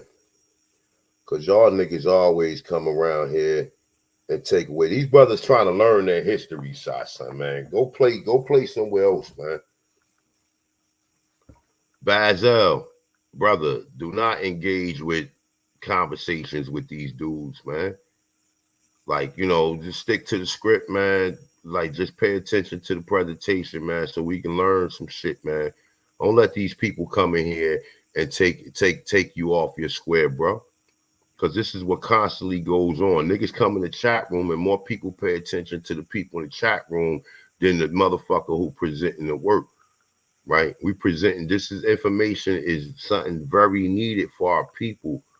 And like I said, no matter who go live, we see these same people all day, every day in the motherfucking chat room. And I don't know how anybody have any responsibilities to where every time an Aboriginal go live, these niggas is in the Aboriginal chat room more than even Aborigines. I don't even be in motherfucking Aboriginal chat room as much as some of these Pan-Africans. You can't be that obsessed with what we doing over here to the point to where every Aborigine that go live, you have to go into their chat room and come over there and troll the people that's in the chat room. And y'all fall victim to. I don't even know why y'all even paying these niggas no attention.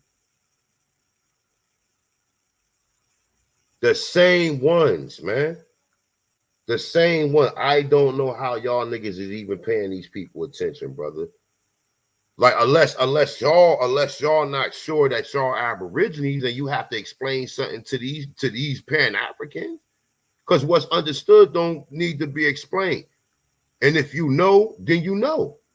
What the fuck do you have to explain something to people who are naysayers and people who don't believe in what the fuck you telling people you are? You don't have to prove shit to them.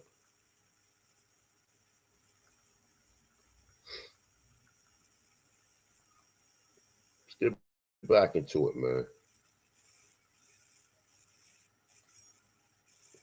All right, so the condition of the mother. Young white females in bondage was denied a right to marry, a clever device for helping extend their servitude into full-fledged slavery, since the penalty for a woman having a baby out of wedlock while a slave was an extension of her term of slave labor, another 2.5 years. Contemporaries were aware that the popular stereotyping of white female indentured servants as whores, sluts, debauchery, wretches, and discouraged their use in the elite planter household. Okay? Condition of the mother. Despite the efforts of the legislation, white servant women continue to bear children by black fathers through the late 16th century, as well as into the 18th century. From these genealogy, there were primary sources of the increase of the free color population from 1723 until 1782, when Virginia relaxed its restriction against the manumission. Over 375 families in this history descendants from white women. Many of these women may have been the common law wives of Negroes, since they have several mixed children. Now, how the fuck is niggas who free and the white women is slaves, and these niggas is having children with them, brother? How? You tell me. Can somebody, I'm gonna read this again, and I need somebody to at least, let's elaborate on this shit. Despite the effort of legislation, white servant women continue to bear children of black fathers through the late 17th century, as well into the 18th century. From these genealogies, there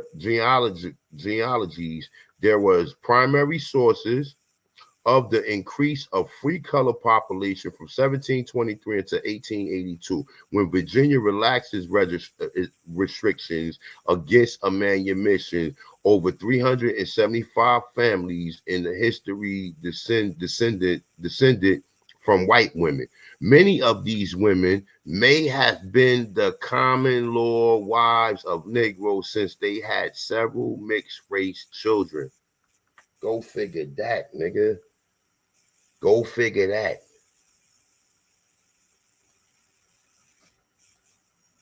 Go figure that. Okay.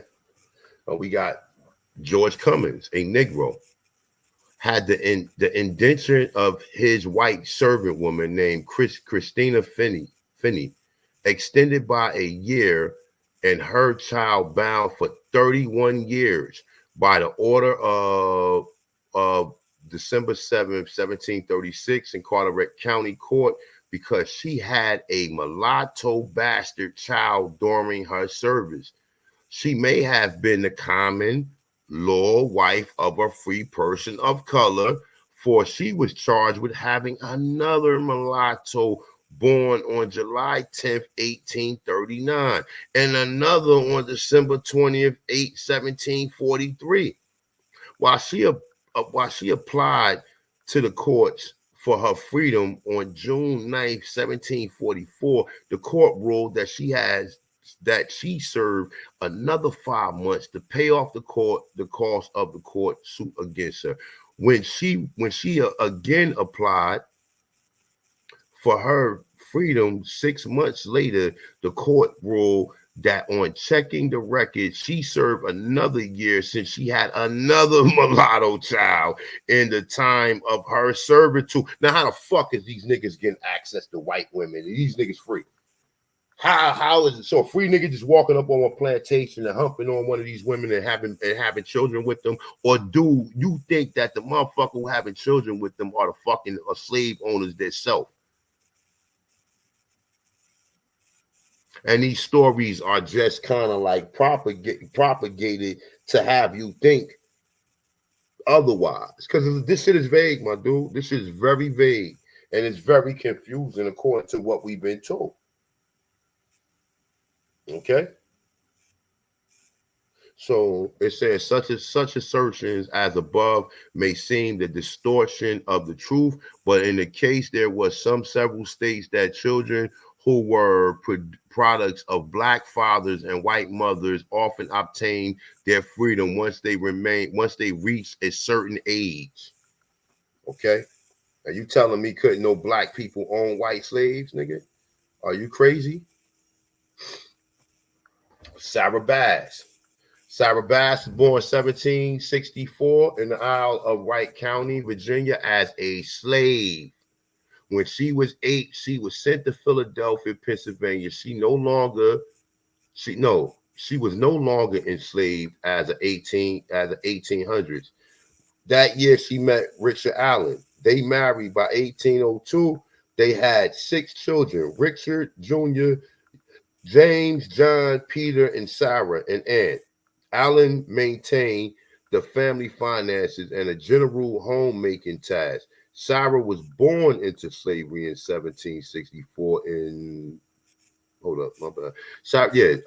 Sarah was born in slavery in 1764 in Virginia, Isle of Wright, which she was recorded maiden name Bass.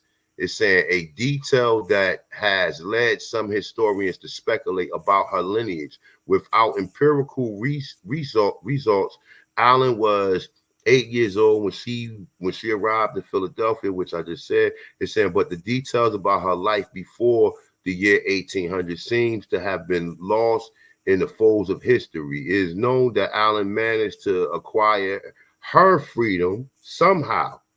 So now, Allen, right? Richard Allen bought a white woman. So he was able to free a white woman, and you telling me that he couldn't. So let's sit here and think about this. Right? So he can buy a white woman, but then he couldn't use her as a servant. Are you niggas stupid or what? It is known that Allen managed to acquire her freedom somehow because she was a free woman by 1802 when she met and married Richard Allen. So this nigga bought her and freed her, right? But then it gets even better because we already know, even with family, early 1500s, servants of a household, family servant, domestic, collectively, the servants in household, thus also members of a household, the estate property, the household, including relatives and servants. Okay. So it says, serving woman, maid, in manner of servant, right? It's saying of one's household, private, of household slaves. Okay. So like a lot of this shit right here, man, is very, it's not being told in its proper contents, man. Because one would make the assumption that Richard Allen would have been a slave, but how the fuck is he free and he got money to buy a goddamn white woman? How? I don't know. So can somebody help me out with this, man? Because I'm trying to. I don't get it. Somebody please help me out with this one. Not a coincidence. Get a fucking life, nigga. Get a life. We know you are doing overtime, nigga. Get a life, nigga. Nobody in the chat room believe you. You are wasting your time. You are wasting your time. You're not going to convince nobody today that they were slaves, my brother, with your fake ass reconstructed sources, my dude.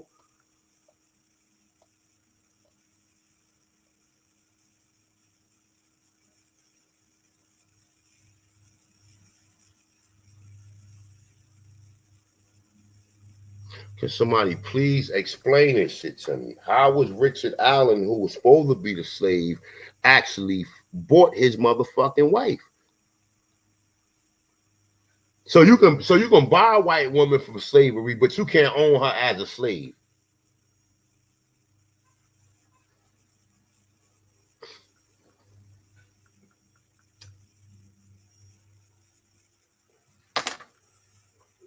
Look, he never bought her. Look, my dude. According to my sources, he did, nigga. According to my sources, he did, nigga. Once again, brother. It is known that Allen managed to acquire her freedom somehow because she was a free woman by 1802 when she met and married Richard Allen.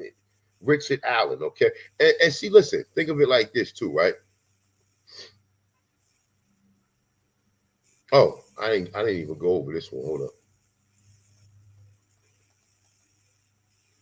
Let me see something real quick. Oh shit, I missed a bunch of shit. Hold up. I went into this right here. So look. So these are numerous cases where Negroes own servants, but we know servants are slaves, bro. Right? So we got George Cumming, which we just went, and he owned Christina Finney and bound her. He said he said extended her year, and her child was bound for 31 years. Okay. So we see a Negro buying or owning a slave, nigga. Fuck all of the sophisticated word. Oh, that's not a slave, that's a servant. We already went over the definition of what a servant is, and we found out that according to even literature, they telling you don't believe when they saying that they're indentured servants because they was fucking slaves. Now look, that's that. So one more time, the condition of the mother, right? Check this out. November 26, 1772, runaway from a subscriber in Cumberland County, a mulatto man named Jim, who is a slave but pretend to have the right to his freedom. His father was an Indian of the name Cheshire, and would very likely will call himself James Cheshire or Chink. He is a short, well-set fellow, about 27 years of age, with long black hair resembling an Indian. The use of mulatto to describe Indian half-blood, use of the term influenced by his slavery. So who did Chink or did the so-called Indian have a baby by? A white woman. In 1749, North Carolina law is amended to include all persons intermarrying with any Negro, mulatto, or musty, or other persons of mixed blood, right? So in 1749, niggas was able to marry white women that were slaves. Tennessee, 1832, Madison County. Free man of color Richard Matthews seeks permission to marry a white woman. Matthews says he is of Portuguese blood in Gooseland County, VA, for the Matthews family, 1843. McMinn County, George Sherman arrived in the state in 1839 and now asks permission to remain a certificate signed by the notary public of New York states that he is of mulatto complexion with woolly hair and is an Indian and one of Nasser Garrett, the Nasser Garrett tribe. My bad. Went over this. Another condition of mother, 1705. The Virginia legislation passed into law that the offspring of an Indian and a white woman is a mulatto. This law went on to state that if a half Indian mulatto was to marry a white person, then that mulatto and his or her offspring will be legally regarded as white. Now remember, the condition of the mother is the condition of the child. They only using white because they saying white people are Slav. So no matter what race is produced through the white mother, they still gonna have the same condition of the mother. 1731, special meetings of South Carolina House of Commons, after a member has announced that free colored men with their white wives have immigrated from Virginia with the intentions of settling on Santee River. Report of Governor Robert Johnson. I have had them before me in the council, and upon examination find that they are not Negroes nor slaves, but free people. The father of them here is named Gideon Gibson, and his father was also free. Okay, so now the reason they asking permission to marry these white women, because these white women legally were slaves. So they still had to get permission to marry them. Okay, that's why they passing all these laws. We already went over this, man. And this is the kind of going to this right here. This is Carter G. Woodson book. Kind of touched on this previously, but it kind of adds to what we're saying. The slave belonging to such family was few compared with the large number found among the whites on the well-developed plantation. Slaves of Negroes were in some cases the children of free father who has purchased his wife. Now, what is we saying right here? It is known that Allen managed to acquire his freedom somehow. Was he ever a slave? Somehow, right? Because she was a free woman by 1802 when she met and married Richard Allen. Okay? So he was able to buy her like we see right here. Slaves of Negroes were in some cases the children of free fathers who had purchased his wife. Who the fuck you think they purchasing? If he did not thereafter emancipate the mother, as so many such husbands failed to do, then his own children was born his slaves and were thus reported by the enumerators.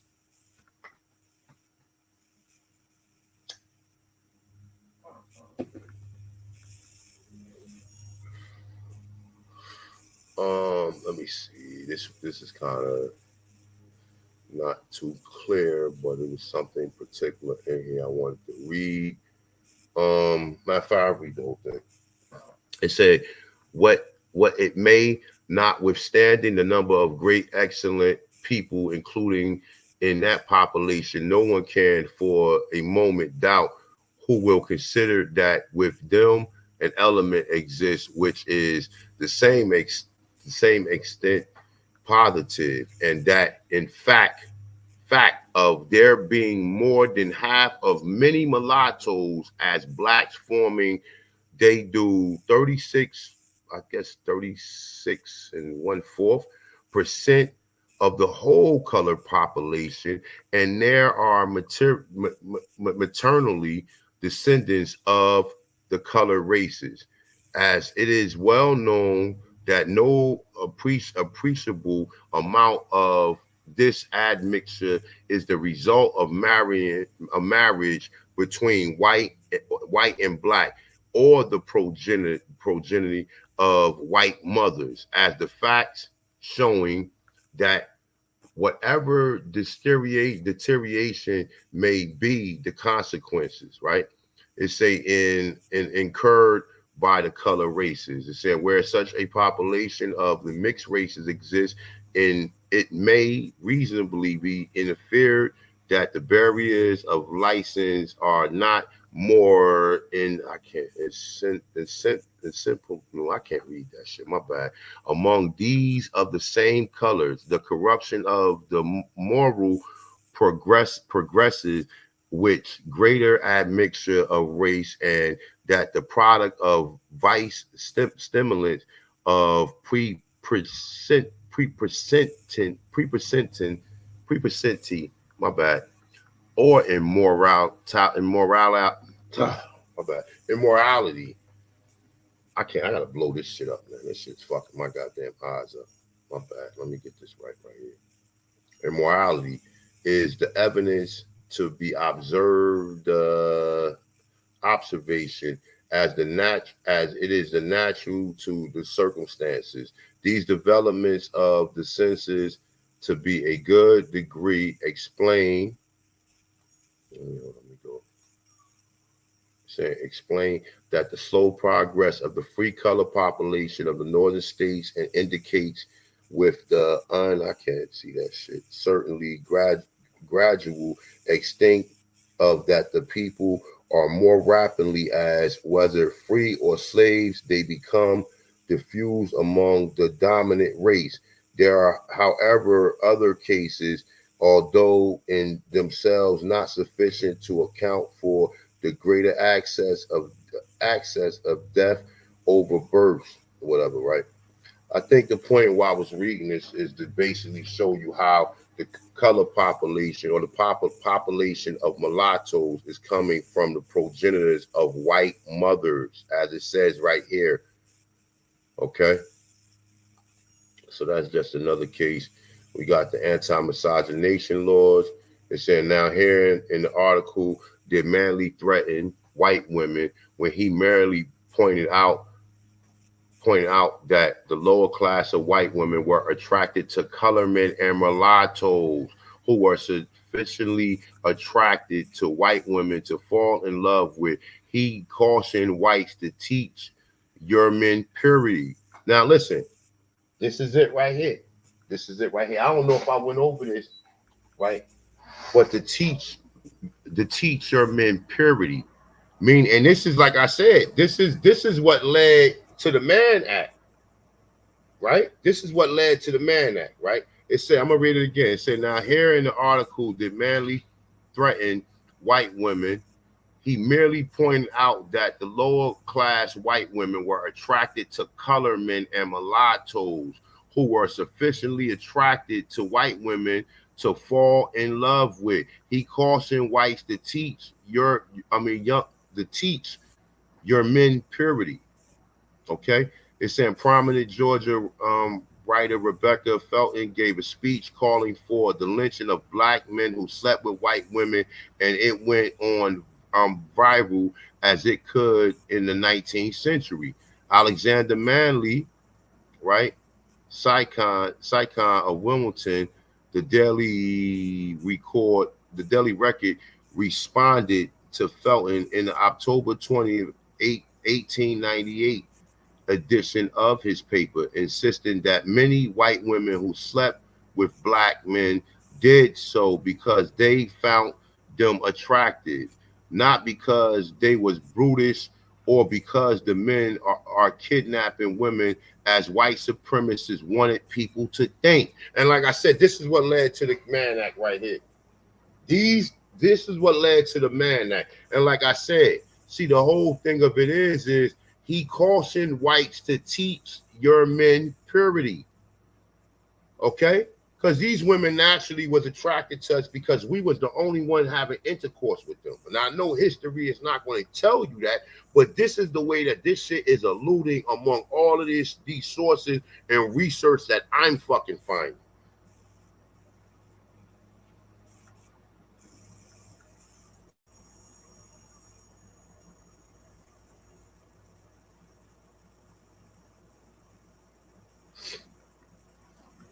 Nah, he ain't gonna live. He ain't gonna record this shit. He already done got his ass whooped. That man don't want that man. He gonna go and do a remix single and say this shit and try to bend and twist it in the way he want to twist it. Now, there's no way all of these Negroes who was free marrying these white women and then their children popping up as fucking slaves, nigga. Because the condition of the mother, condition of the child. And like I said, most of these white men that we see in the 1900s are mulattoes. They are a product of white women. And I don't even believe that these white men were sleeping with these women until after, like, we start seeing these laws being passed to teach white men purity. And like I said, stuff like this is what led to the Mann Act.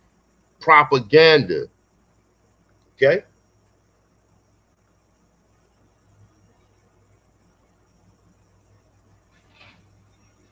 I'm going to read this one more time.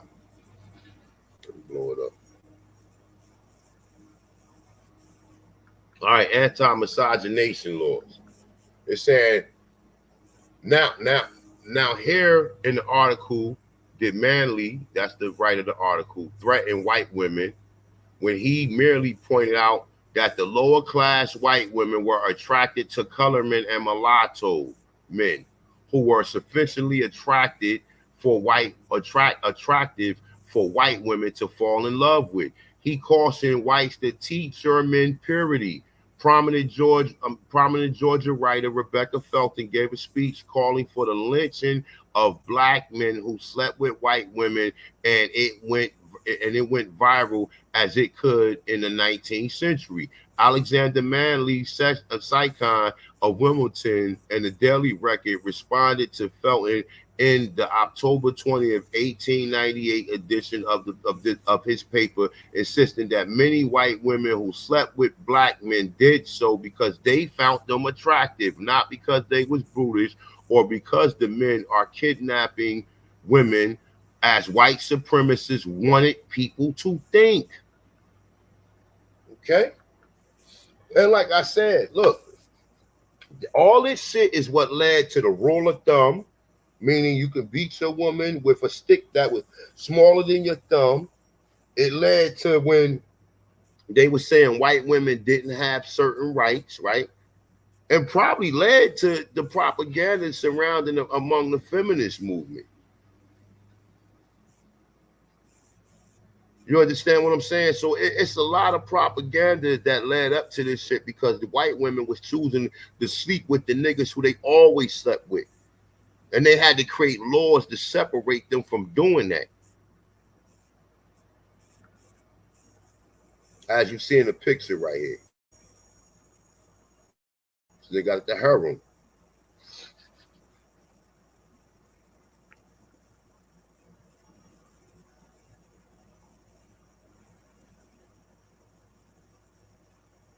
It would say the NFL draft proves it. What you said, child, for yeah, I mean, look, man, it's a bunch of, I'm shooting niggas in their arms, and I'm gonna let you niggas bleed out to die. I'm gonna let you niggas bleed out. I ain't even trying to kill y'all niggas. I'm gonna let you bleed out. I'm gonna let the ants eat you niggas alive.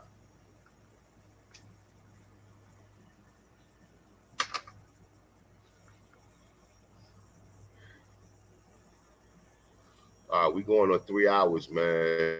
So let's rock this out. Share the build out. Hit the like button if you like to donate. You already see the Cash App tick at the bottom. Let's get back into it, right?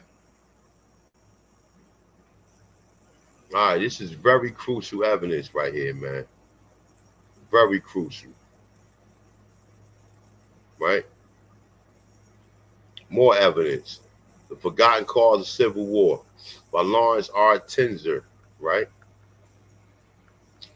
Which he read. Now check this out. Now, like all of this shit is basically alluding to that niggas were sleeping with these women.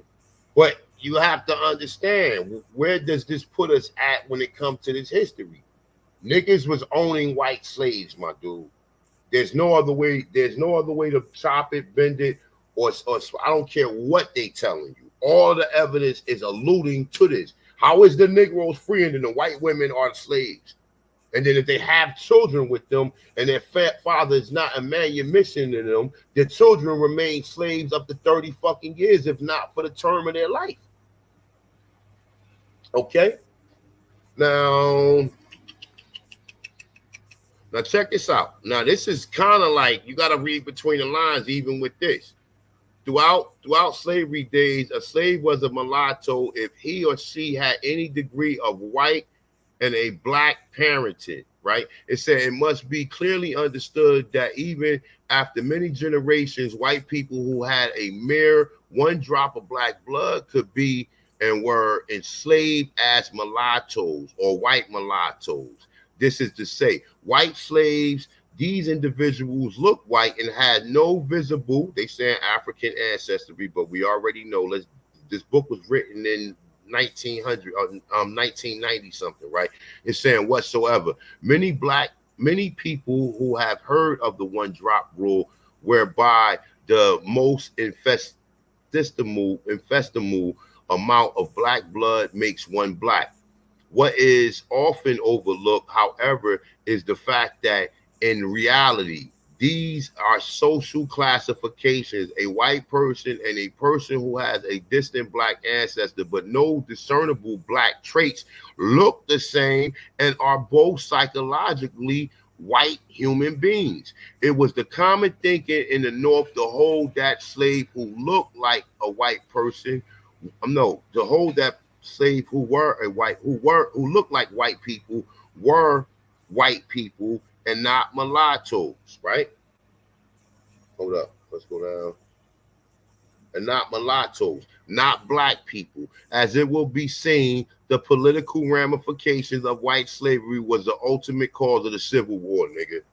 Let's stop playing. Let's stop playing these games, brother.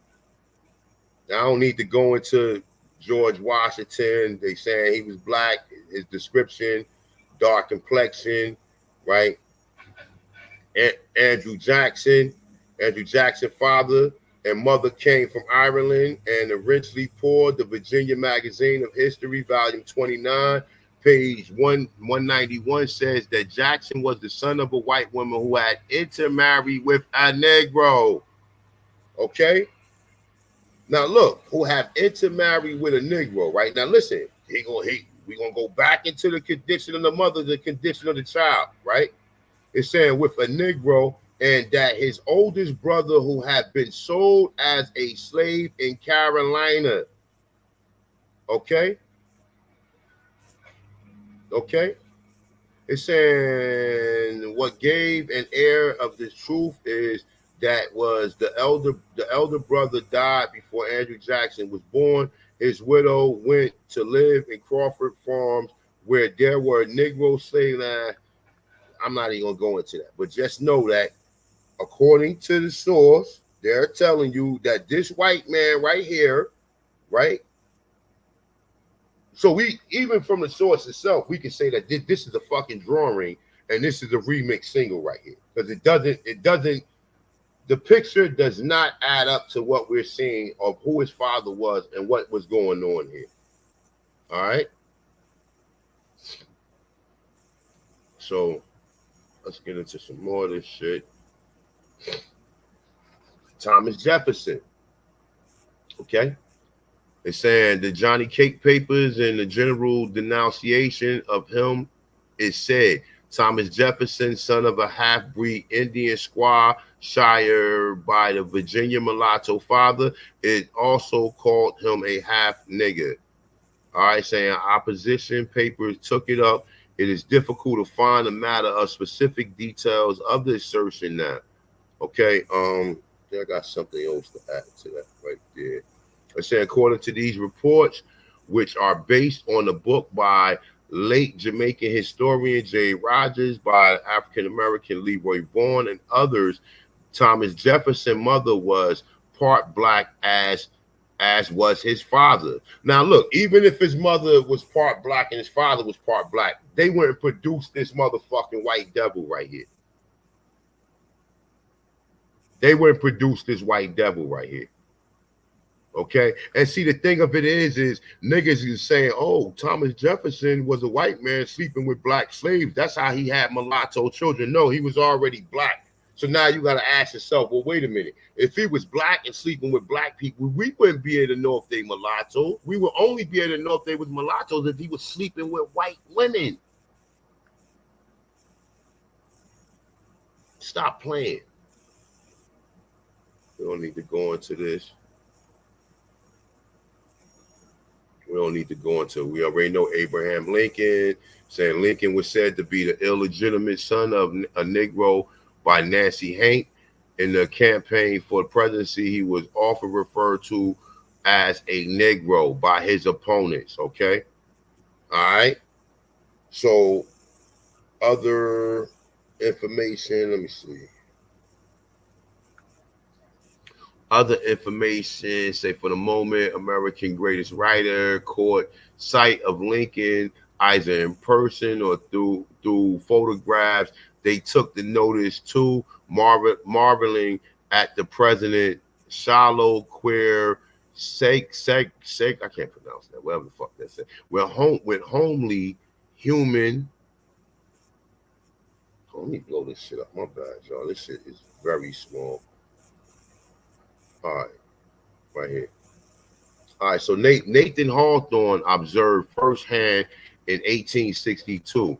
His hair was black, still unmixed with gray, stiff, somewhat bushy, and had apparently been equated with neither brush nor comb, meaning his hair was fucking nappy. His complexion is dark and shallow. Okay? Now, the funny thing it says it's somewhat bushy and had apparently been unacquainted with neither brush nor comb, meaning he ain't comb his shit and his shit was nappy, nigga. So why the fuck would they give us the appearance of a white man? Okay? Now, all of these presidents that we're talking about, all these niggas is niggas. And like I said, and some of this shit can be kind of convoluted to try to allude that they was mixed or whatever, but I don't even believe that shit at this point in time, because a lot of this stuff they writing and they're trying to kind of make sense for what they don't truly understand. All right, so Jesse W. Fells, an Illinois lawyer and businessman who had advised him to challenge Douglas to debate Lincoln, offered his physical description of himself. If anyone personal description of me is thought desirable, it may be said that I am of 6 feet 4 inches, nearly lean flesh, weighing an average of 180 pounds, dark complexion with coarse hair. Hold on 1 second, though.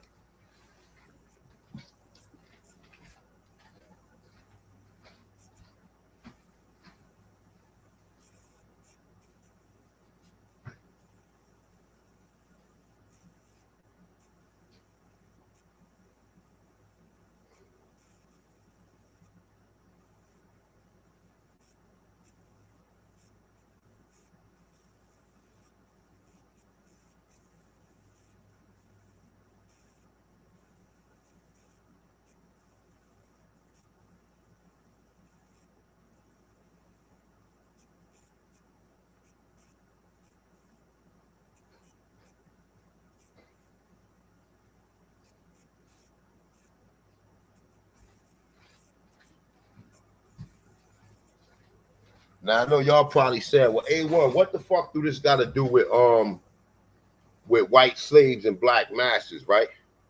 Remember, Lincoln is the one. The Emancipation Proclamation, official proclamation in 1995, was the President Proclamation, an executive order issued by the United States President Abraham Lincoln on January 1st, 1863, during the American Civil War. The proclamation had the effect of changing the legal status of more than 3.5 million enslaved African Americans. Now, we just read that the Civil War was dealing with white people, right? Now, they would have you think that Lincoln was a white man, but we find out Lincoln is actually a black man. So you see how they then reverse the history and how they play with us? You see how they play with us, even with the history. We just read that the cause of the Civil War was over white people, right? And now I don't believe that the author of that book is saying that from a naive perspective. But see, the thing of it is we find all, now look, it said 3.5 million enslaved African Americans, right? in 1865. They're fucking lying, my dude, because the Carter G. Woodson book is in 1830, and there's thousands, if not hundreds of thousands of free so-called black people at that fucking time.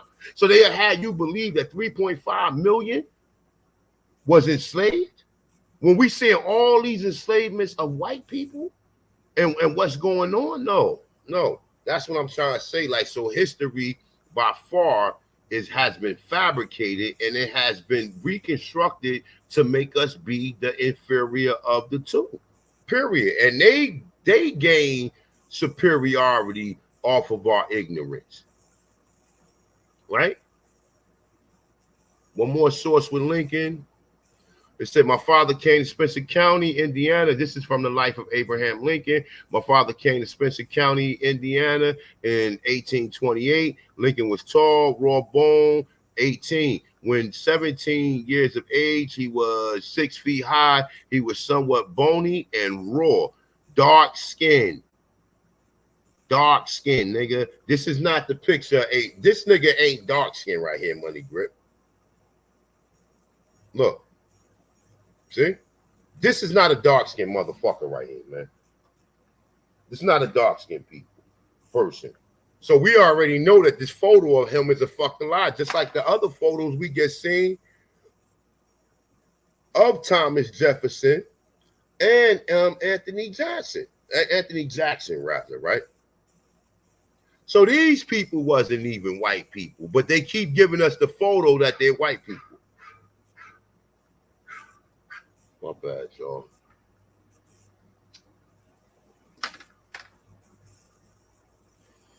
So this is another image of what they said he looked like. We know this ain't him right here. We know this is not coarse hair. We know this is not coarse hair.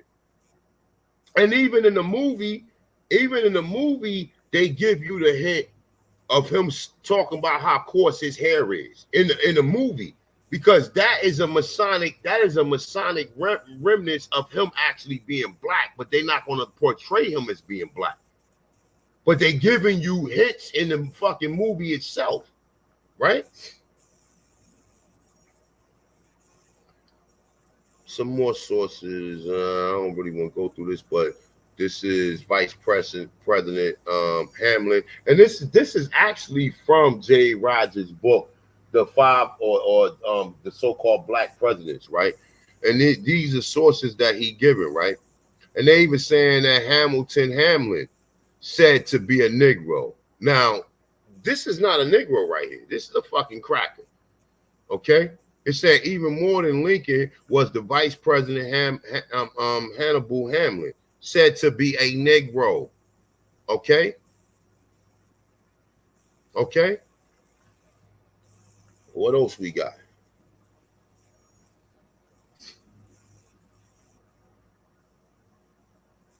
This is Alexander Hamilton. It's saying the surest proof that Hamilton was a Negro ancestor, he said, Reverend Martin, is that Hamilton brother James, same mother, same father, had migrated to the United States, where he was treated as a Negro because of his dark skin and hair. James, who had a merchant, was once refused a seat on a Broadway coach. And like I said, they said because of his dark complexion. But then you got to kind of take this out of context, because these people was not racist and they was not running shit at this point in time. So even when you reading it in his content like this, you have to be wise enough to know that, yeah, they saying he's black, but then they still trying to say that, oh, they treating him, or they got racism against him. That's all bullshit. It's impossible that white people was running shit at this time, because we see Negroes marrying white women. We see Negroes having children with white women. We see Negroes buying white women. We see the presidents that they've been portraying as white people actually as Negroes. And the one that made the Emancipation Proclamation, they saying he is a fucking nigga. So you have to pretty much kind of make sense of this shit. You can't fall for their delusional, right? But check this out. Let me see what else I got here.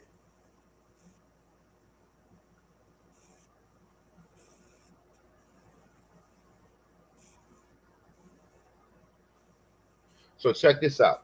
Abolitionist John Brown was also a black man that fought to end white slavery in the South. The post images reveal that these following people were black Republicans. Okay, I don't really want to go into all of them, but Benjamin Franklin is definitely one of them. Oscar James Dunn, we know who Oscar James Dunn is. That's O.J. Dunn. That's one of the distinguished governors of Louisiana in 1868. Okay, so let's continue. Let's get back into this. We don't need to go over this right here. Dealing with the Moors, we already know what was going on over here. I just want to read this right here, right? The American Revolution, or the DAR. Well, the DAR is the daughter of the revolution, right? Were the white slave women that were the concubine for the Moors in the Moorish harems. It's saying now the DAR has become an elite secret society of white women, and they still do wear, you say, the Moorish fez or whatever. It's saying the Moors let her wear it after they were bred and raised herself up from the animal state. It's saying, you see, our slavery is always talked about, but white slavery is never talked about, right? When we see images like this, they got wine, nigga chilling, nigga got a vape, or not vape, but a hookah, right? See other images of them in the harems. So this is nothing fucking new, my dude. And like I said, this goes back into what we just read with the anti-miscegenation law and why this shit was being passed, right? See more images, white women, boom. More images, more white women. All right, now let's get to the meat and potatoes of this shit. The Negro Question, Part 7. The Swazi Memoirs of a Black American Revolution, 1775 to 1783, right?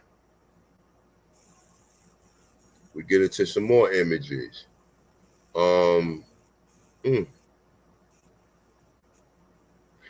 This is Alexander Hamilton right here, right? This is actually one of the kings of England at that time, right? But Benjamin Franklin, right? It's saying all of Africa, Asia, and America are Swazi. We know what Swazi means, dark skin. Black Russians, Italy, Spain, France, Sweden, and the Germans are black, okay, are black. It said while Benjamin Franklin wrote the essay in 1751, the black German king, King George II, is sitting on the throne of England. Okay, now check this out. Now we gonna bang this shit wide open. And this is also from the same insert that I just read right here. This is one of the sources, the observation concerning the increase of mankind peopling of the countries, right, by Benjamin Franklin, right? It's saying, which lead me to add one remark, that the number of purely white people in the world is proportionally very small. All of Africa is black or tawny, Asia chiefly tawny, America exclusively of the newcomers, woolly so. Okay, woolly so, meaning that the Americas were also Negroes. And these niggas question that shit too, so fuck it, might as well throw this shit in there too, right? It said, and in Europe, and the Spaniards, Italians, French, Russians, and Swedes are generally of what we call a swarthy complexion, as are the Germans, also the Saxons, okay?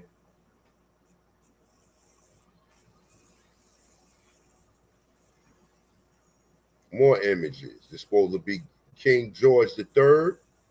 This supposed to be Queen Charlotte, right? Other coats of arms, a Negro with a motherfucking crown on, loop earring, and a goddamn chain around his neck. Okay, showing you that all Europe was niggas. That's why you see these coats of arms. All of these are coats of arms of these so-called bloodlines of families that ran Europe. Okay? More images. So just to paint, because you niggas think that white people brought black people here, but then at the same time that they telling you white people brought black people here, Europe was all fucking ruled by black people.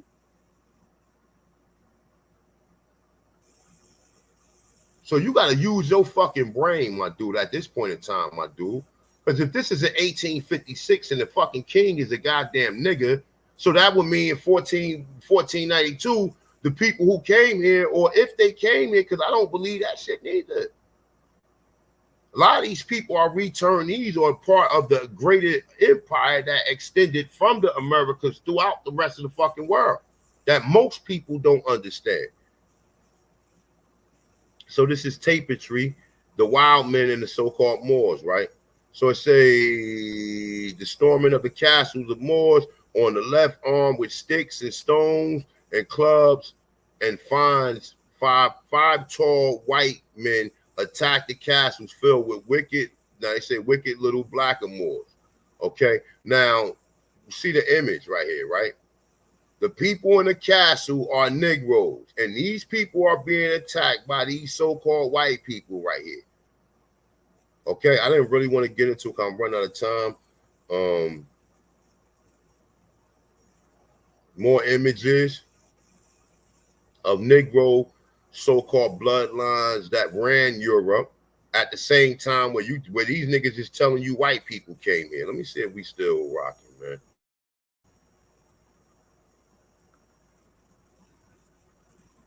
That's right.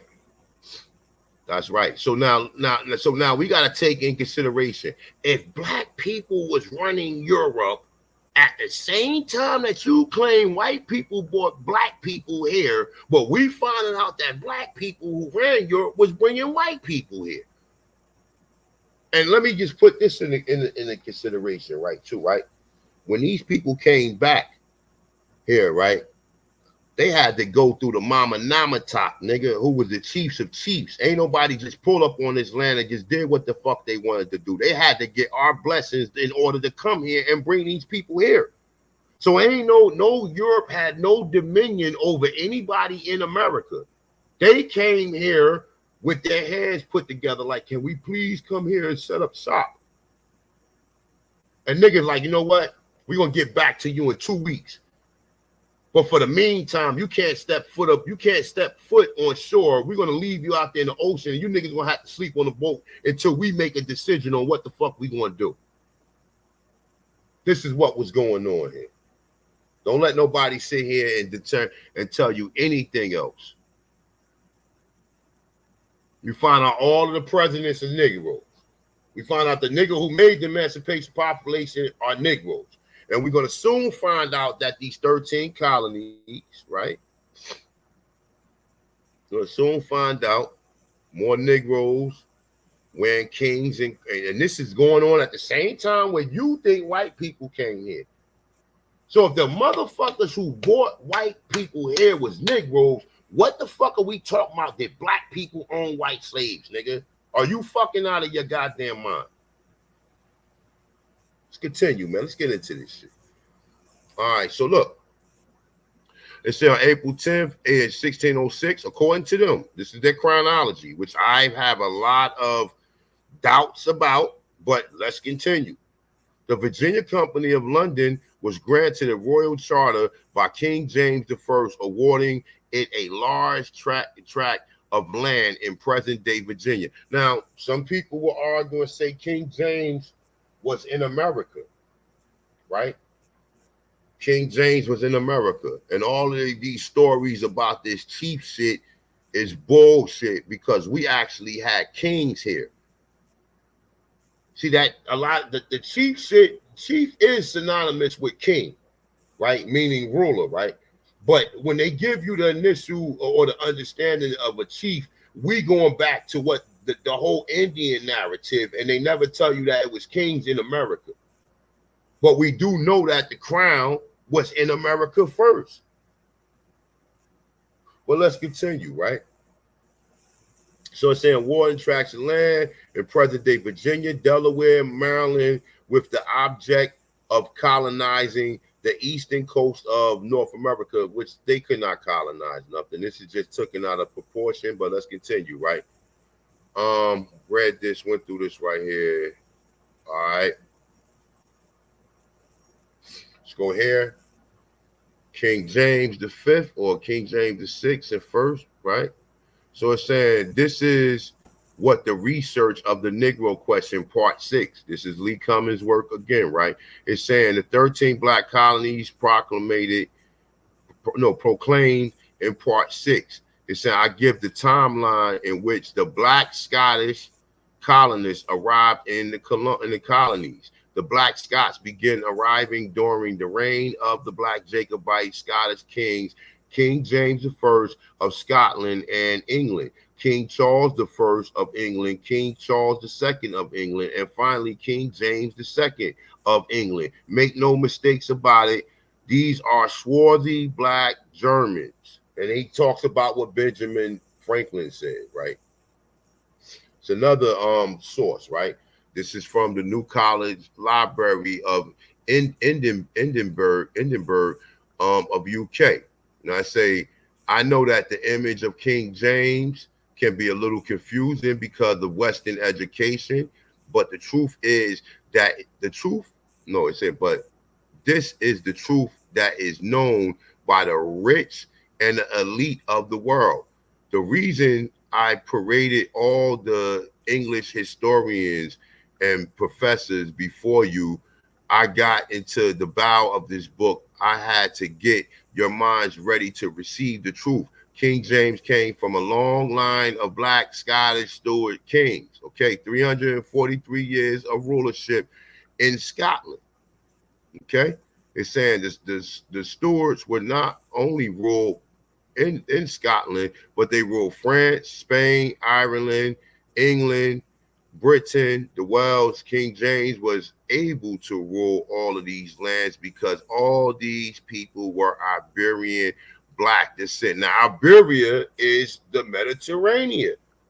And some people say Iberia was Europe. Because if the Iberia Peninsula is called Iberia, then the rest of the land surrounding the peninsula will be called fucking Iberia too. When you say Florida, the Florida Peninsula, then the rest of that land will be coming off of Florida as well. Okay?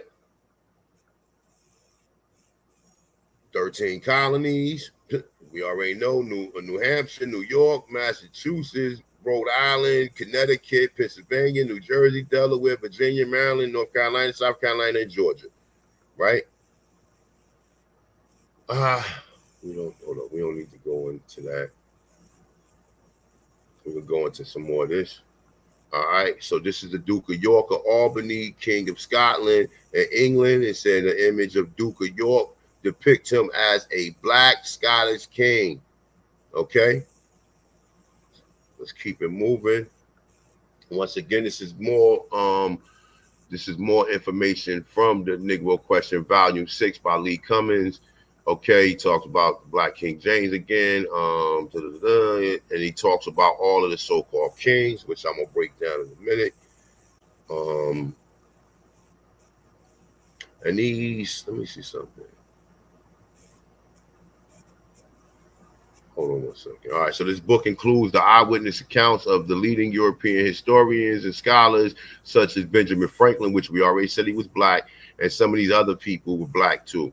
But he said Albert Churchward, etc. Right? It say on page 60 of the 13 black colonies, Benjamin Franklin said the black nations of Europe in his generation were France, Spain, Russia, Italy, America, Asia, and Africa, and Sweden, and Germany. Benjamin Franklin goes to say that the only whites on earth at the time were the Saxons and the English. Okay. So keep that in mind. So the motherfuckers who created the 13 colonies were so-called niggas, and they brought white people here. What the fuck is we talking about white slavery? Niggas always owned white slaves. That's how they was able to procreate with them. Okay? And this is coming from the Memoirs of Secret Service of John Mackey. Okay? this is also some more research that if you interested, definitely get into. All right, so now look, it said these are the 5 founding fathers of the 13 colonies: King James Stewart, King Charles I Stewart, King James II Stewart, King James II, and King George III. Okay, since 1607, Virginia was founded by King James I. In 1620, Massachusetts and Maine was founded by King James I. 1620, New England was founded by King James I. 1632, Maryland was founded by King James I. 1629, New Hampshire was founded by King James I. 1636, Rhode Island was founded by King James II. 1638, Delaware was founded by King James II. 1663, North Carolina founded by King James II. 1636, Connecticut founded by King James II. 1681, Pennsylvania founded by King James II. 1663, South Carolina founded by King James II. 1664, King James and Duke of York founded New Jersey. 1732, Georgia was founded by Black Germans and King George. Now understand this, right? This is what I want to kind of always reiterate. These people was not coming here willingly. They don't want you to know that it was a mama nama talk over here, meaning kings of kings, lords of lords, and chiefs of chiefs that was allowing this to happen. That these people just was not coming over here founding anything, because all of these lands was already in population by the Aboriginal indigenous inhabitants of this land, with the exception to the brothers that came back that had a bloodline back to this land, right? Because these people are just returning back here. That's all that's going on. These people ain't had no power to just come over here and do what the fuck they wanted to do. So keep that in mind. Okay? All right. This is, look. Check this out. So King James, this is Charles V, right? So it said granted permission to traders import slaves directly from Europe and North Africa. We already talked about the 1,250,000 so-called white slaves that was transported from North Africa, nigga, and Europe. This is an image of Charles V right here with the Habsburg jaw. This is another image of him with the Sunni beard. This is another image of him listed on the king's list. Carlo motherfucking Quinto. And this is the image that they give us. So we know that this image is null and void because we see the images of Carlos Quinto on the king list, and he is a dark complexion. So where the fuck did they get this image from? Oh, it's a remix single like they did everything else. I don't know. Can you guys hear me?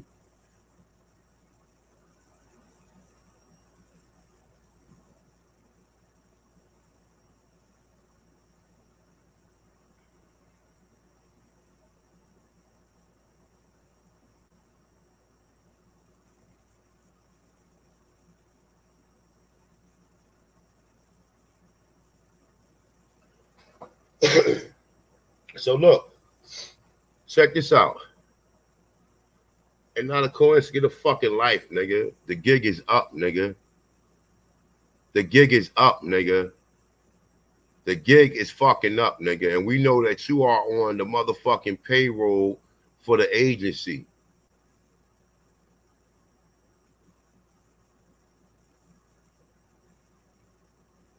Ancient Soil. My services is for the people. I am a humble servant, and I am a messenger. That's why I have the L on the end of my name. And anytime you want to reach me, my email is right here.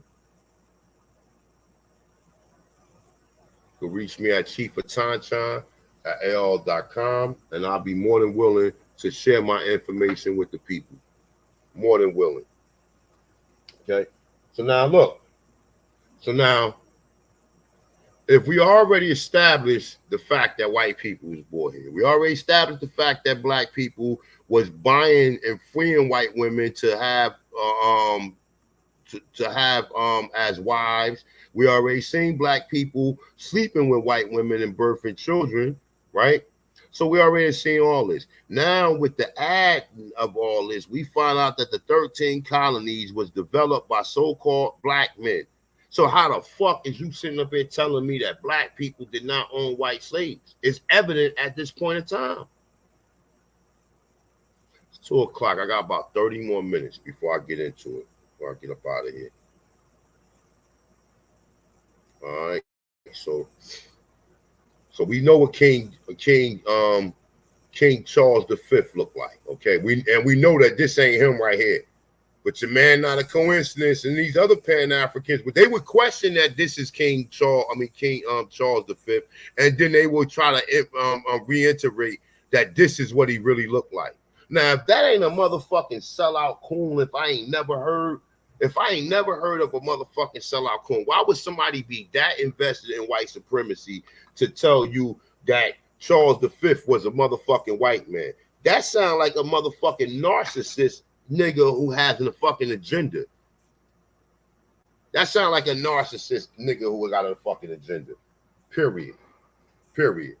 We already seen the Inca's King list. It's nothing to talk about. Okay? Look. Inca King list. Look. And this is actually the Black Madonna right here at the top. Look,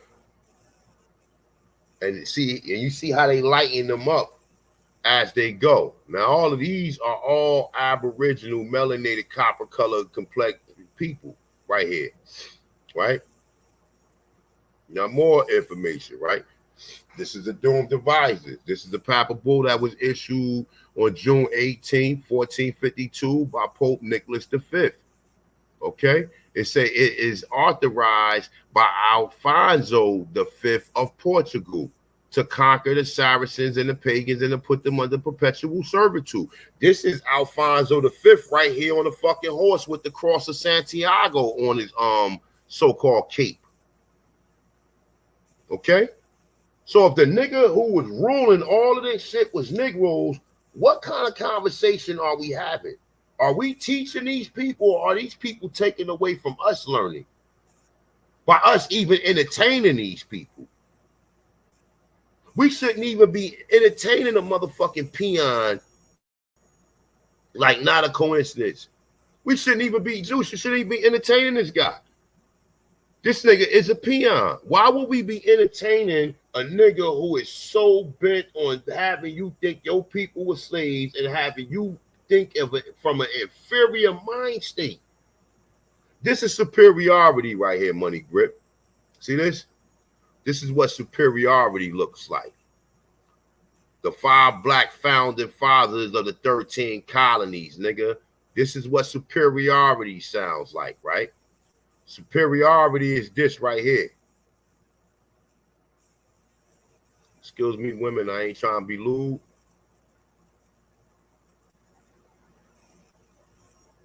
This is superiority. Now, and I ain't talking about swelling with no goddamn fucking white women, but just to know that this is what really was fucking going on. This is superiority right here. Superiority, inferiority. Okay, inferiority would be these niggas coming over here agreeing that this is what so-called George Washington looked like, right? And I got even some doubts about that because we know about oh my God, what's the Freemason dude name? Adam Weishaupt. We know the stories about Adam Weishaupt. We know the stories about them saying that the original so-called George Washington was killed in the Revolutionary War. If you want to even believe that that war actually existed. Okay? This is inferiority. Inferiority is believing that this man looked like this when we already got the evidence of this nigga being a dark complexion, and it doesn't add up to this pale skin right here. Same thing with Andrew Jackson. Dark skin complexion brother, according to the notes in the memoirs, white man depicted in the picture, right? Thomas Jefferson. More Thomas Jefferson images, as well as Lincoln. Okay. So let's get to it, man. All right. So I'm about to round this up. Let me see.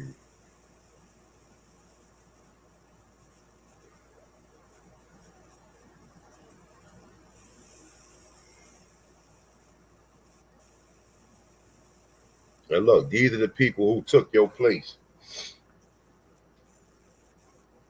These are the people who they glorify and tell you these are the original kings and the kings of Europe that basically we know now what the carnage and the so-called agenda that been painted, but these people are not the original inhabitants of there. Just like they would show you that the mestizos and mongoloids are the original inhabitants of America.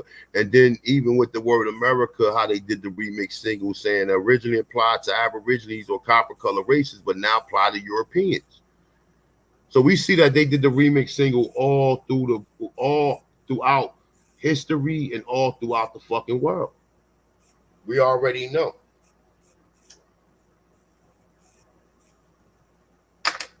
And this is the reason why people are inferior, the reason why people got PTSD, why people run around here, oh, my people were slaves, and then you got other Negroes enforcing it, right? You got other Negroes enforcing it. Okay? And even this right here, the 1619 story, some 20-odd Negroes. It's saying was brought to Virginia. At least 11 of them had Spanish and probably Spanish characters, right? It's saying later they was joined by Negroes and mulattoes with such names as Antonio, several with John Pedro. These Spanish-derived servants could have well been part of American ancestry. Okay?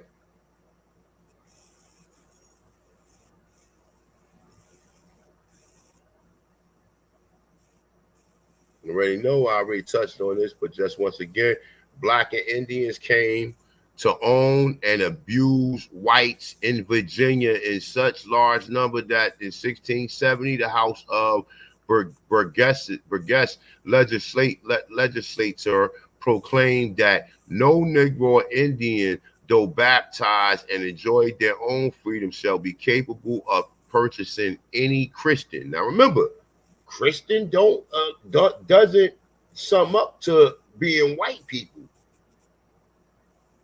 Doesn't sum up to being white people, my dude. Doesn't sum up to being white people, Money Grip. All right. 1635, Anthony Johnson, was freed. Now, they say he was freed, right? What free man do you know is given a 250-acre plantation? What free man you know is given that? Sound like apprenticeship to me, right? It's saying where he was masters over both, they said black and white servants. Okay?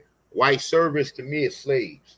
They don't even have to put the word slave on this shit at this point in time. We already know what a goddamn servant is. So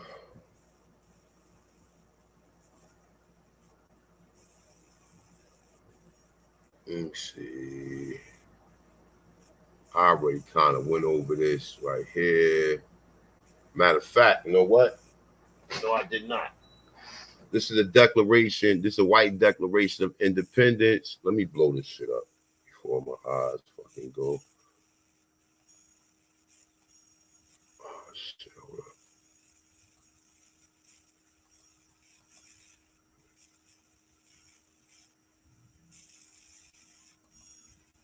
All right, so this is the White Declaration of Independence.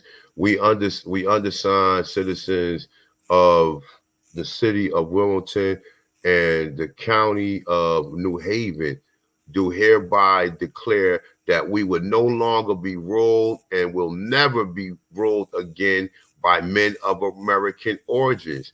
This condition we have in part endured because we felt that the consequences of the war of secession, the war of secession is the Civil War, okay? It's saying were such to as to deprive us of fair consideration of many of our countrymen. We therefore believe that we represent unequivocally the sentiments of the white people of this country and city, hereby for ourselves and as representatives of them proclaim that this time has come for the intelligent citizens of the community owning 95% of the property and paying taxes and portion to end the rule by the Negro. Okay, so that's kind of vague and vigorous. But how is we ruling these people? This seems like, my God, I don't even need to get into it. You guys go. You guys just read between the lines on that, right? So we already know and touched on this. We already know PC Richard. This nigga right here. Look, now look. This is what AJ Richard looked like.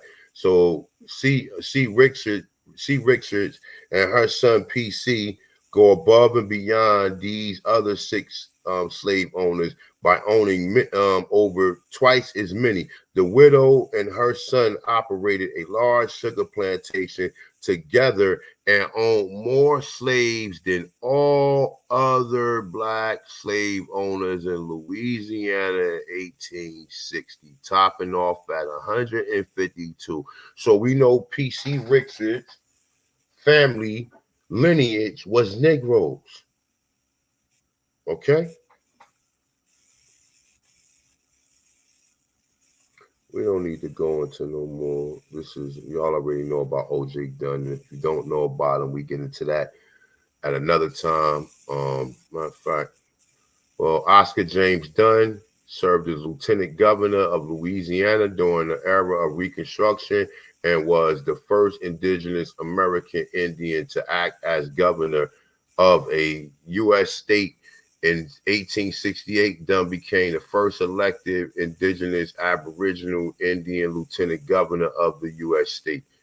Now, got to take that out of context, but you already see this right here. And then even at the bottom right here, when you read it's a fine print right here, and they talks about how these so-called Slavics was running into the town with these tinky torches and what they was going to do the next time that they show their ugly face or rear their ugly head back in their land.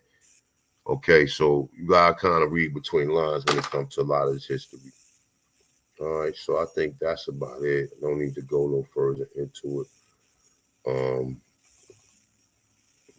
Louisiana showing you that all of these is Negroes, too many motherfucking Negroes, too many Negroes. All of these are Negro slave owners, my dude. So we don't need to go into all this shit. So with that being said, I'm going to end this shit right here. Definitely, I got about 10 minutes. If you guys want to come up here, I'm going to share the link real quick. If anybody got any questions or anybody want to say something.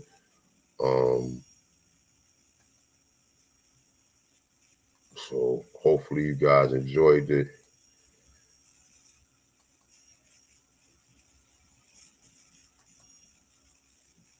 I got to get out of here approximately at 2:35. So we got about 20 minutes where we can, where we can kick it for a minute if anybody want to hit the link.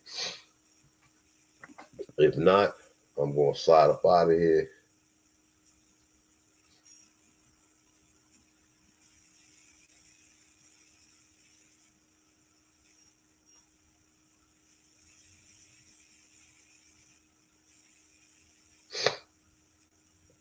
Not a coincidence. You always at work.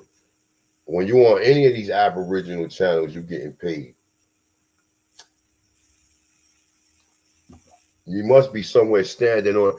You must be somewhere standing on a motherfucking corner, saying that oh, you trying to get reparations for African slaves and shit. That's just another part of your fucking duty or your job description.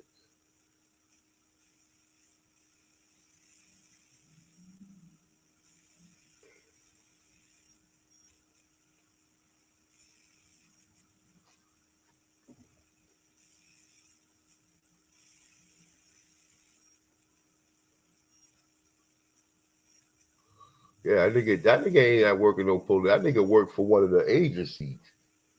FBI, CIA, Homeland Security, you pick one. And he already got his job description and duties, man.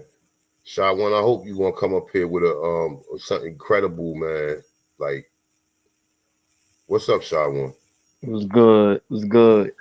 I don't even care about the presentation. We seen that already. I just want to know because yeah, you know, I feel like you going against the Abo doctrine, and I do want to know because I never heard this. I want to know, why did you tell Rob Bourne that your grandparents said that you was African American? Because now you calling them liars, and that's against the Abo doctrine. I'm confused. All right, so if you heard what I said approximately, your man, not a coincidence, took that out of content. I said all of us was taught that we came from Africa from most of our families, with them being programmed. But I said that most of our family already knew exactly who we were. I never said my grandmother said we was Africans approximately in the content to which he then displayed it on his channel, bro. So that's bullshit right there. I've never said that, no ridiculous shit like that on YouTube. When Rob Bourne asked you, you said they said we was African Americans. Brother, listen. So you saying you was only saying it in the context of them being taught wrong? Yeah, that's exactly what I was saying. Not all. So you calling grandma a liar? No, I'm not calling. Come on, brother. See, you up here playing games, Shot One. This is what I'm not calling her. I'm not saying I'm not playing games. Listen. If you wanna address something, address the fact that the 13 colonies were founded by niggas. Address that. Don't address. Okay, don't address. Address that part. I'll address that. Here's what we. All right, look. Let's be like, have some integrity with this, right? You got that from a book, right? Don't it's matter. The same thing with like backed by sources. No, it's not. It's not because Carlos, it's not. Okay, all right. I'll give you an example. Wait, hold on. Shot one, you can't give me no examples because what's understood don't need to be explained, brother. So if you don't have, but the source is saying that Carlos Quintos is white too. It's pictures of him being white. So which one do you believe? That's why I was about to tell you. Let me get to it. So again. No, which one do you? I don't know because I don't know that nigga, and I don't care to know. If they showing sources of him being black, they show sources for white. Both. A1. So now you leaving it up to belief. So now you have to have discernment, and you. And my discernment says that he was not black. Okay, all right. That's crazy. That's it, man. That's it, man. Like I ain't like that's what I'm saying, man. Like, look, bro, you see what I'm saying? Like, listen. Why would you believe that he was white? Why would they even show pictures or images of him being black? Why? Well, and why would you go with him being a white man? But how does that even push anything? That's what I'm trying to say. Like, I don't understand. This ain't Romper Room, my dude, or this ain't Romper Room or fucking Sesame Street, nigga. If you don't understand, then I'm not here to keep. I just did how long I've been rocking now? Almost 4 hours or whatever, and you don't get it, then cool. Don't get it, brother. I'm not here to teach you now. I'm here to teach the people who already know. So if you don't understand, then that's cool, my dude. We have to move on. I'm not here to have one-on-one. If you want to have a one-on-one session, nigga, I charge $100 an hour where we can sit you down and you can ask your ridiculous questions after you pay the fee to be taught. Other than that, nobody entertaining this nonsense no more, brother. If they showing Carlos Quinto as a Negro, why would you believe even after the shit I just showed you of Abraham Lincoln and all of the other stuff, why would you believe that he was a white man?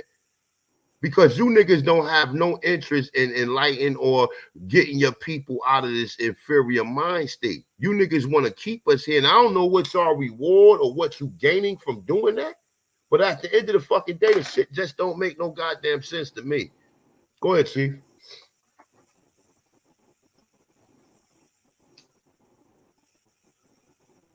Your mic might be muted, Chief. Chief. Mic check, mic check. Yeah, you're right there. Go ahead.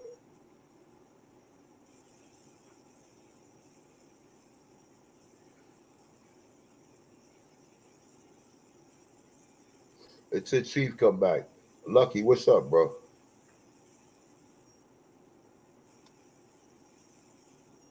So, There you go. What's up? what's up? Hey, so was this in direct response to Not a Coincidence live the other day? Nah, not at all. Not at all. I got the shit. I got access to a PowerPoint that I did. Mic I don't check. even watch Not a Coincidence. I just No, troll them you in was over the there chat the other room. day. We seen you over there. Huh? No, I'm talking about when the day you pulled up. It was the same day. What you mean? You was over there the other day when he was playing the Look, go out and come back in, brother, because the mic is fuzzy, man. Just go out and come back in. You can come up and ask me the question. I just want to be clear on what you're saying. You talking to me? Yeah, your mic is fuzzy, brother. Just go out, or if you want to adjust your mic, adjust it, and then just mute. Yeah, I'm about to come back in. Okay, all right. Chief, what up? Shit, bro, how you feeling, man? I'm chilling, my brother. What's the word? Shit, man, same shit, different stool, man. You already know. We out here, man. Man, it's just really interesting to me, man. These guys that want to go with the narrative that's given to them by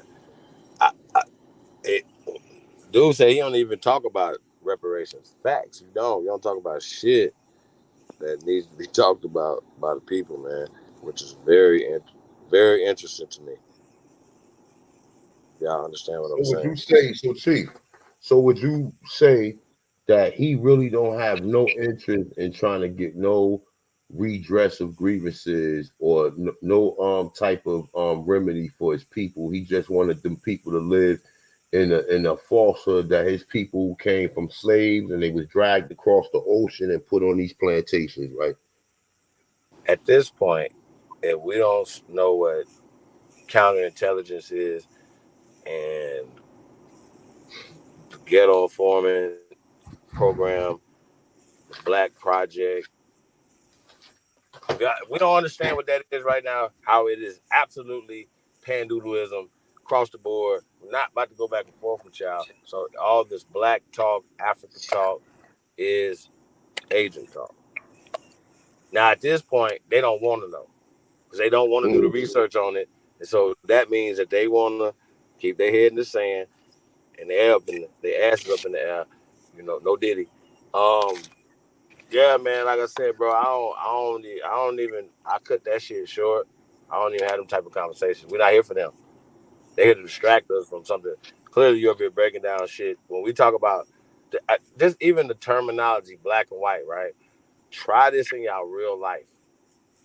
When you're around pale skin and they try to use black on you or white, take it away from them and see what happens. Hey, yo, we don't use those words. Those are terminology you don't use. We are Americans. We're the first Americans. However y'all feel about that, that's fine. Like, we have people, once again, I say this all the time. If you still got people that are pushing division, they saying that they're American Indians, right? And they're not Aborigines, they're Asians. No matter how you feel about the truth is the truth, Indian is only the descriptive term of brown people that we did not subscribe to ourselves. Just like a lot of these terms. So when I hear that, like I said, I'm specifically, I don't do all that subliminal shit. Y'all know who we talking about, and for the fuckers that support that, it's on y'all too that we supposed to be self-checking each other. Period. That's just what that is. And so the team allowed to play with these fools, bro, it's like playing with little snakes. You don't know who's poisonous and not poisonous at this point. And the thing of it is see, the more, but look, the more serious agenda is, brother, if these people was black Why would you go beyond a call of duty to try to prove that they wasn't? What dog in the fight do you get for proving that we slaves and proving that white people came here when you have sources that's showing you that other people happen to have sources saying these people are Negroes? Why would you agree that white people was the ones doing this? Why? Just like what agenda are you pushing, or what the fuck? What type of fucking insidious, you know what I'm saying, behavior are you trying to display to the people by even challenging information where it's being sourced? At least the best thing you can do is say, you know what, I'm gonna do some research on it. But I damn sure ain't taking no information or no questions from niggas who don't do no fucking research. Period. Period. Yeah, that's crazy at this point. Period, dude. Like, Like, period. Niggas go from channel to channel asking ridiculous fucking questions. Oh, you showed this, or you said your grandma. No, nigga, not a coincidence. Clip that motherfucking. He clipped that fucking what's the name? And then he just kept playing me saying African American, African American, African American. And I already see. First off, we know that if it's written about something before 1980s and they talk about African American, that's a new rendition. So anytime that we reading something, like I said, I don't need a book or PDF, none of that. I don't need none of that. So I don't have to do none of that. We have all the evidence. So I don't have to go back and forth with those goddamn clowns giving me some shit that was written about the 1800s in the 21st century, 20th century, talking about some shit. Clearly, we know that African American and Native American was not being used. We clearly know this. We clearly know that black wasn't. But anytime that they read Negro or colored especially, right? Colored, let's talk about that. When they read colored, oh, that's water hoses. That's black. That's Africa. That's slaves. That's what they push. They push the most inferior motherfuckers ever. Them niggas should be banned. Oh God, bro! Like, listen, man. I'm old. Hey, man, they should be like, yo, what the if fuck? they got ancestors, bro. These niggas was made in the tube, and we got a test tube baby on there right now. I'm about to talk crazy. What the fuck can you say, sir? There's nothing you can say to us about who the fuck we are, and you niggas, science, evidence. Here are the bones. Here are the pyramids in Ohio. What the fuck are you talking about? Why the fuck are y'all talking? Here's the goddamn law. American, the Aboriginal, the copper colored people that they found here, colored. Remember that term? Colored. Colored don't go to Africa. It goes to the Aborigines or the original people of this land. Don't fuck with us. When we give y'all the laws, that ain't enough. Well, who wrote that? Native Americans must have wrote. Y'all make all the, man, you motherfuckers make everything about banned. You niggas should be banned across the board. Shouldn't give you motherfuckers no more life, content, or nothing. Why? Debate for what? Get in the ring, bro. All that shit you talking about is fuck ass niggas, bro. Real shit. And see the thing, but listen, this is a game to these niggas. This ain't a game to me, my dude. This ain't a game. No, bro, I get highly irritated when you gotta kind of go through this information and not let somebody coming up here, you know, even irritating or instigating fake ass history and keep on trying to like instigate. But you said that shit that women do, nigga. Don't know man be sitting up in here saying, oh, you said that. Like, oh, I don't even know no niggas who do that. No grown ass men who say, oh, you said this. I only know women who do that. I don't know no grown ass men that be like, oh, you said this and you said that. And I don't even get all involved in that, my dude. Lucky, what's up, man? And then we got Philly OG up here. Big dog. Man. I don't even know what the dude can say. Mic check. Can you hear me? Peace to God. The word man. slave is Slav. Much love and respect, brother. I seen you was live. I said, let me tap in, man. I seen the link out. What's good, Chief? Much love and respect to everybody on the panel and everybody in the chat. Man. I'm with you. Everything beautiful, brother. I'm with my brother A1 and Chief. You know what I mean? It's just mind blowing to see the ignorance of our people they say at this point in 2024. But yeah, I'm just tapping in. Thanks for letting me up. Hey, look, Philly. So like, see, the thing of it would be is this, brother. It like, okay, see, you gotta already come into this shit knowing that history is a fucking lie, nigga. If you don't understand that, then you shouldn't be up here asking questions, brother. Big facts, That's brother. the prerequisite to asking me any question is admitting that history is fake. And then don't try to point out what part of history you saying is real and what part is not real. Because you don't even know. But they like them theories though, right? Critical race theory, the out of Africa hypotheses, the theory of Darwinism, and man, please have 1,000 fucking seats. For real. That is crazy as fuck. I don't A1. I don't understand at this point. There's no competition. There's nobody talking. If they are, they're stupid. Or agents. Across the board, they're literally funded. We understand that. I keep saying this. The Pan-African Jabari Ostrange is funded. Goldman Sachs, George Soros, out his mouth. Not what I'm saying. He's a salaried employee. Period. You don't have to do too much research to understand this. So we talk about two pigeon them.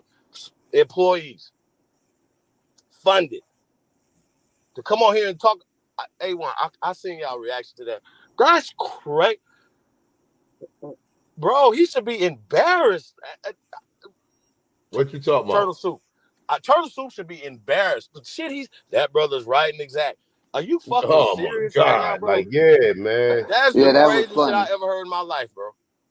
Bro, but that go to show you that, listen, brother, and we already know that the Bering Strait crossing is a fight. If you got a brain between your two ears and you believe some niggas walked across some niggas willingly walked across an ice bridge, survived when apparently ain't nothing but ice around them. What the fuck was they eating, my dude? Man, listen. We know for a fact, there's so many things that debunk Beringer amongst himself, right? The Beringer debunked, right? But just put this in y'all pipe and smoke it.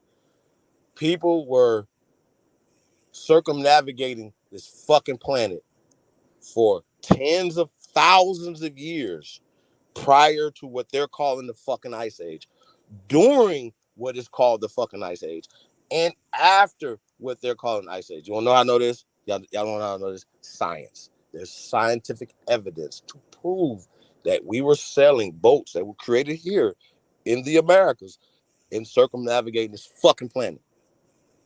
Long before some Ice Age shit. They could prove that. You can't prove a hypothesis or theory. So what they're trying to do is say that Jet Li and Jackie Chan and them existed 14,000 years ago, not only in China, right, but on the ice bridge in America. Oh, I'm sorry, but his people was already here. So those people were replaced by the people that survived the ice bridge catastrophe. Hey man, anybody that says that out their face, it's German descent, right? And the Lenape stuff started in 1965 by Germans. Little boy, sit down. Please, sit your little ass down somewhere. Matter of fact, that man should be canceled as well.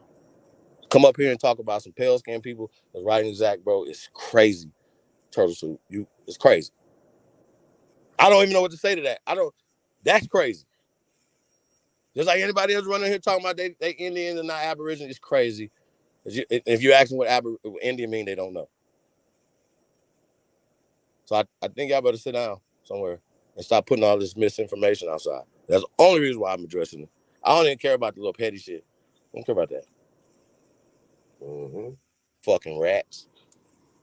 That's what I'm saying. Like then see, the thing of it is too, you know, the other fucked up shit about it all is the fact that, you know, people is going through all these lengths just to be right or just to think that they right. They denouncing fucking scholarly information. They sitting up in here challenging shit with their personal opinions. I don't even get emotional no more about this shit, because I know people got a job to do. The work that we've been putting out here, of course they're going to send agents and people who going to come and cause confusion. Why wouldn't they? This is well expected. We expect this shit to happen like this. You understand what I'm saying? But like I said, my dude, 13. You know what I don't expect though, bro? It's for it to keep working with the people. Like they don't even see it, bro. They just want to be entertained, not y'all. Just don't apply to you. Please let it fly. But if it does, let that motherfucking rock hit you upside the head. It's a goofy ass. Y'all don't call shit out when y'all see somebody clearly double speaking or lying or anything else. Not that we sit around trying to tear people down. That's not the thing. But we have to hold each other accountable. And for this fake ass false information that's attached to the Native American story is crazy. For any of you people talking about Tonto M story and all that bullshit, I got something for you. But watch y'all fucking mouths. Please. That's Bro, crazy. this is like y'all pushing we've been colorism saying. and shit. It's crazy. Huh? Like we've been saying for years, brother, we don't put too much information that is inconsistent with what these people teach out here, and the fact that you got people who look like us riding for the oppressors, or riding for eugenics, or riding for any of these other agencies that have been created to keep us in an inferior mind state, bro. Superiority is recognizing. I'm showing you at all this time that's going on, there should not be no niggas messing with white women, right? There should not be niggas buying white women. There should not be niggas who owning white slaves or white servants. This shit shouldn't be going on, brother, because the narrative that we're taught is that white people hated us so fucking much to the fact that they was lynching us and doing all this shit. Why would they let all of these Negroes, and with the exception to the fact that these presidents was niggas, and they still showing images of white people? Are you not at least a little bit concerned with the information that you're promoting? All of this shit can't be fake. And the fact that you believe is all fake is the reason why I don't want to have conversations with niggas. So niggas can go on Aboriginal platforms and talk.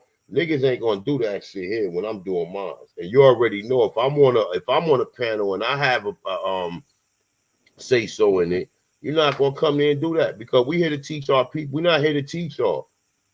We're not here to teach y'all. I don't need no. We already got niggas who of a so-called a higher scholastic understanding that has contention. So why would I entertain a motherfucker who ain't got no research, no work out there, and still asking these same stupid ass fucking questions, my dude?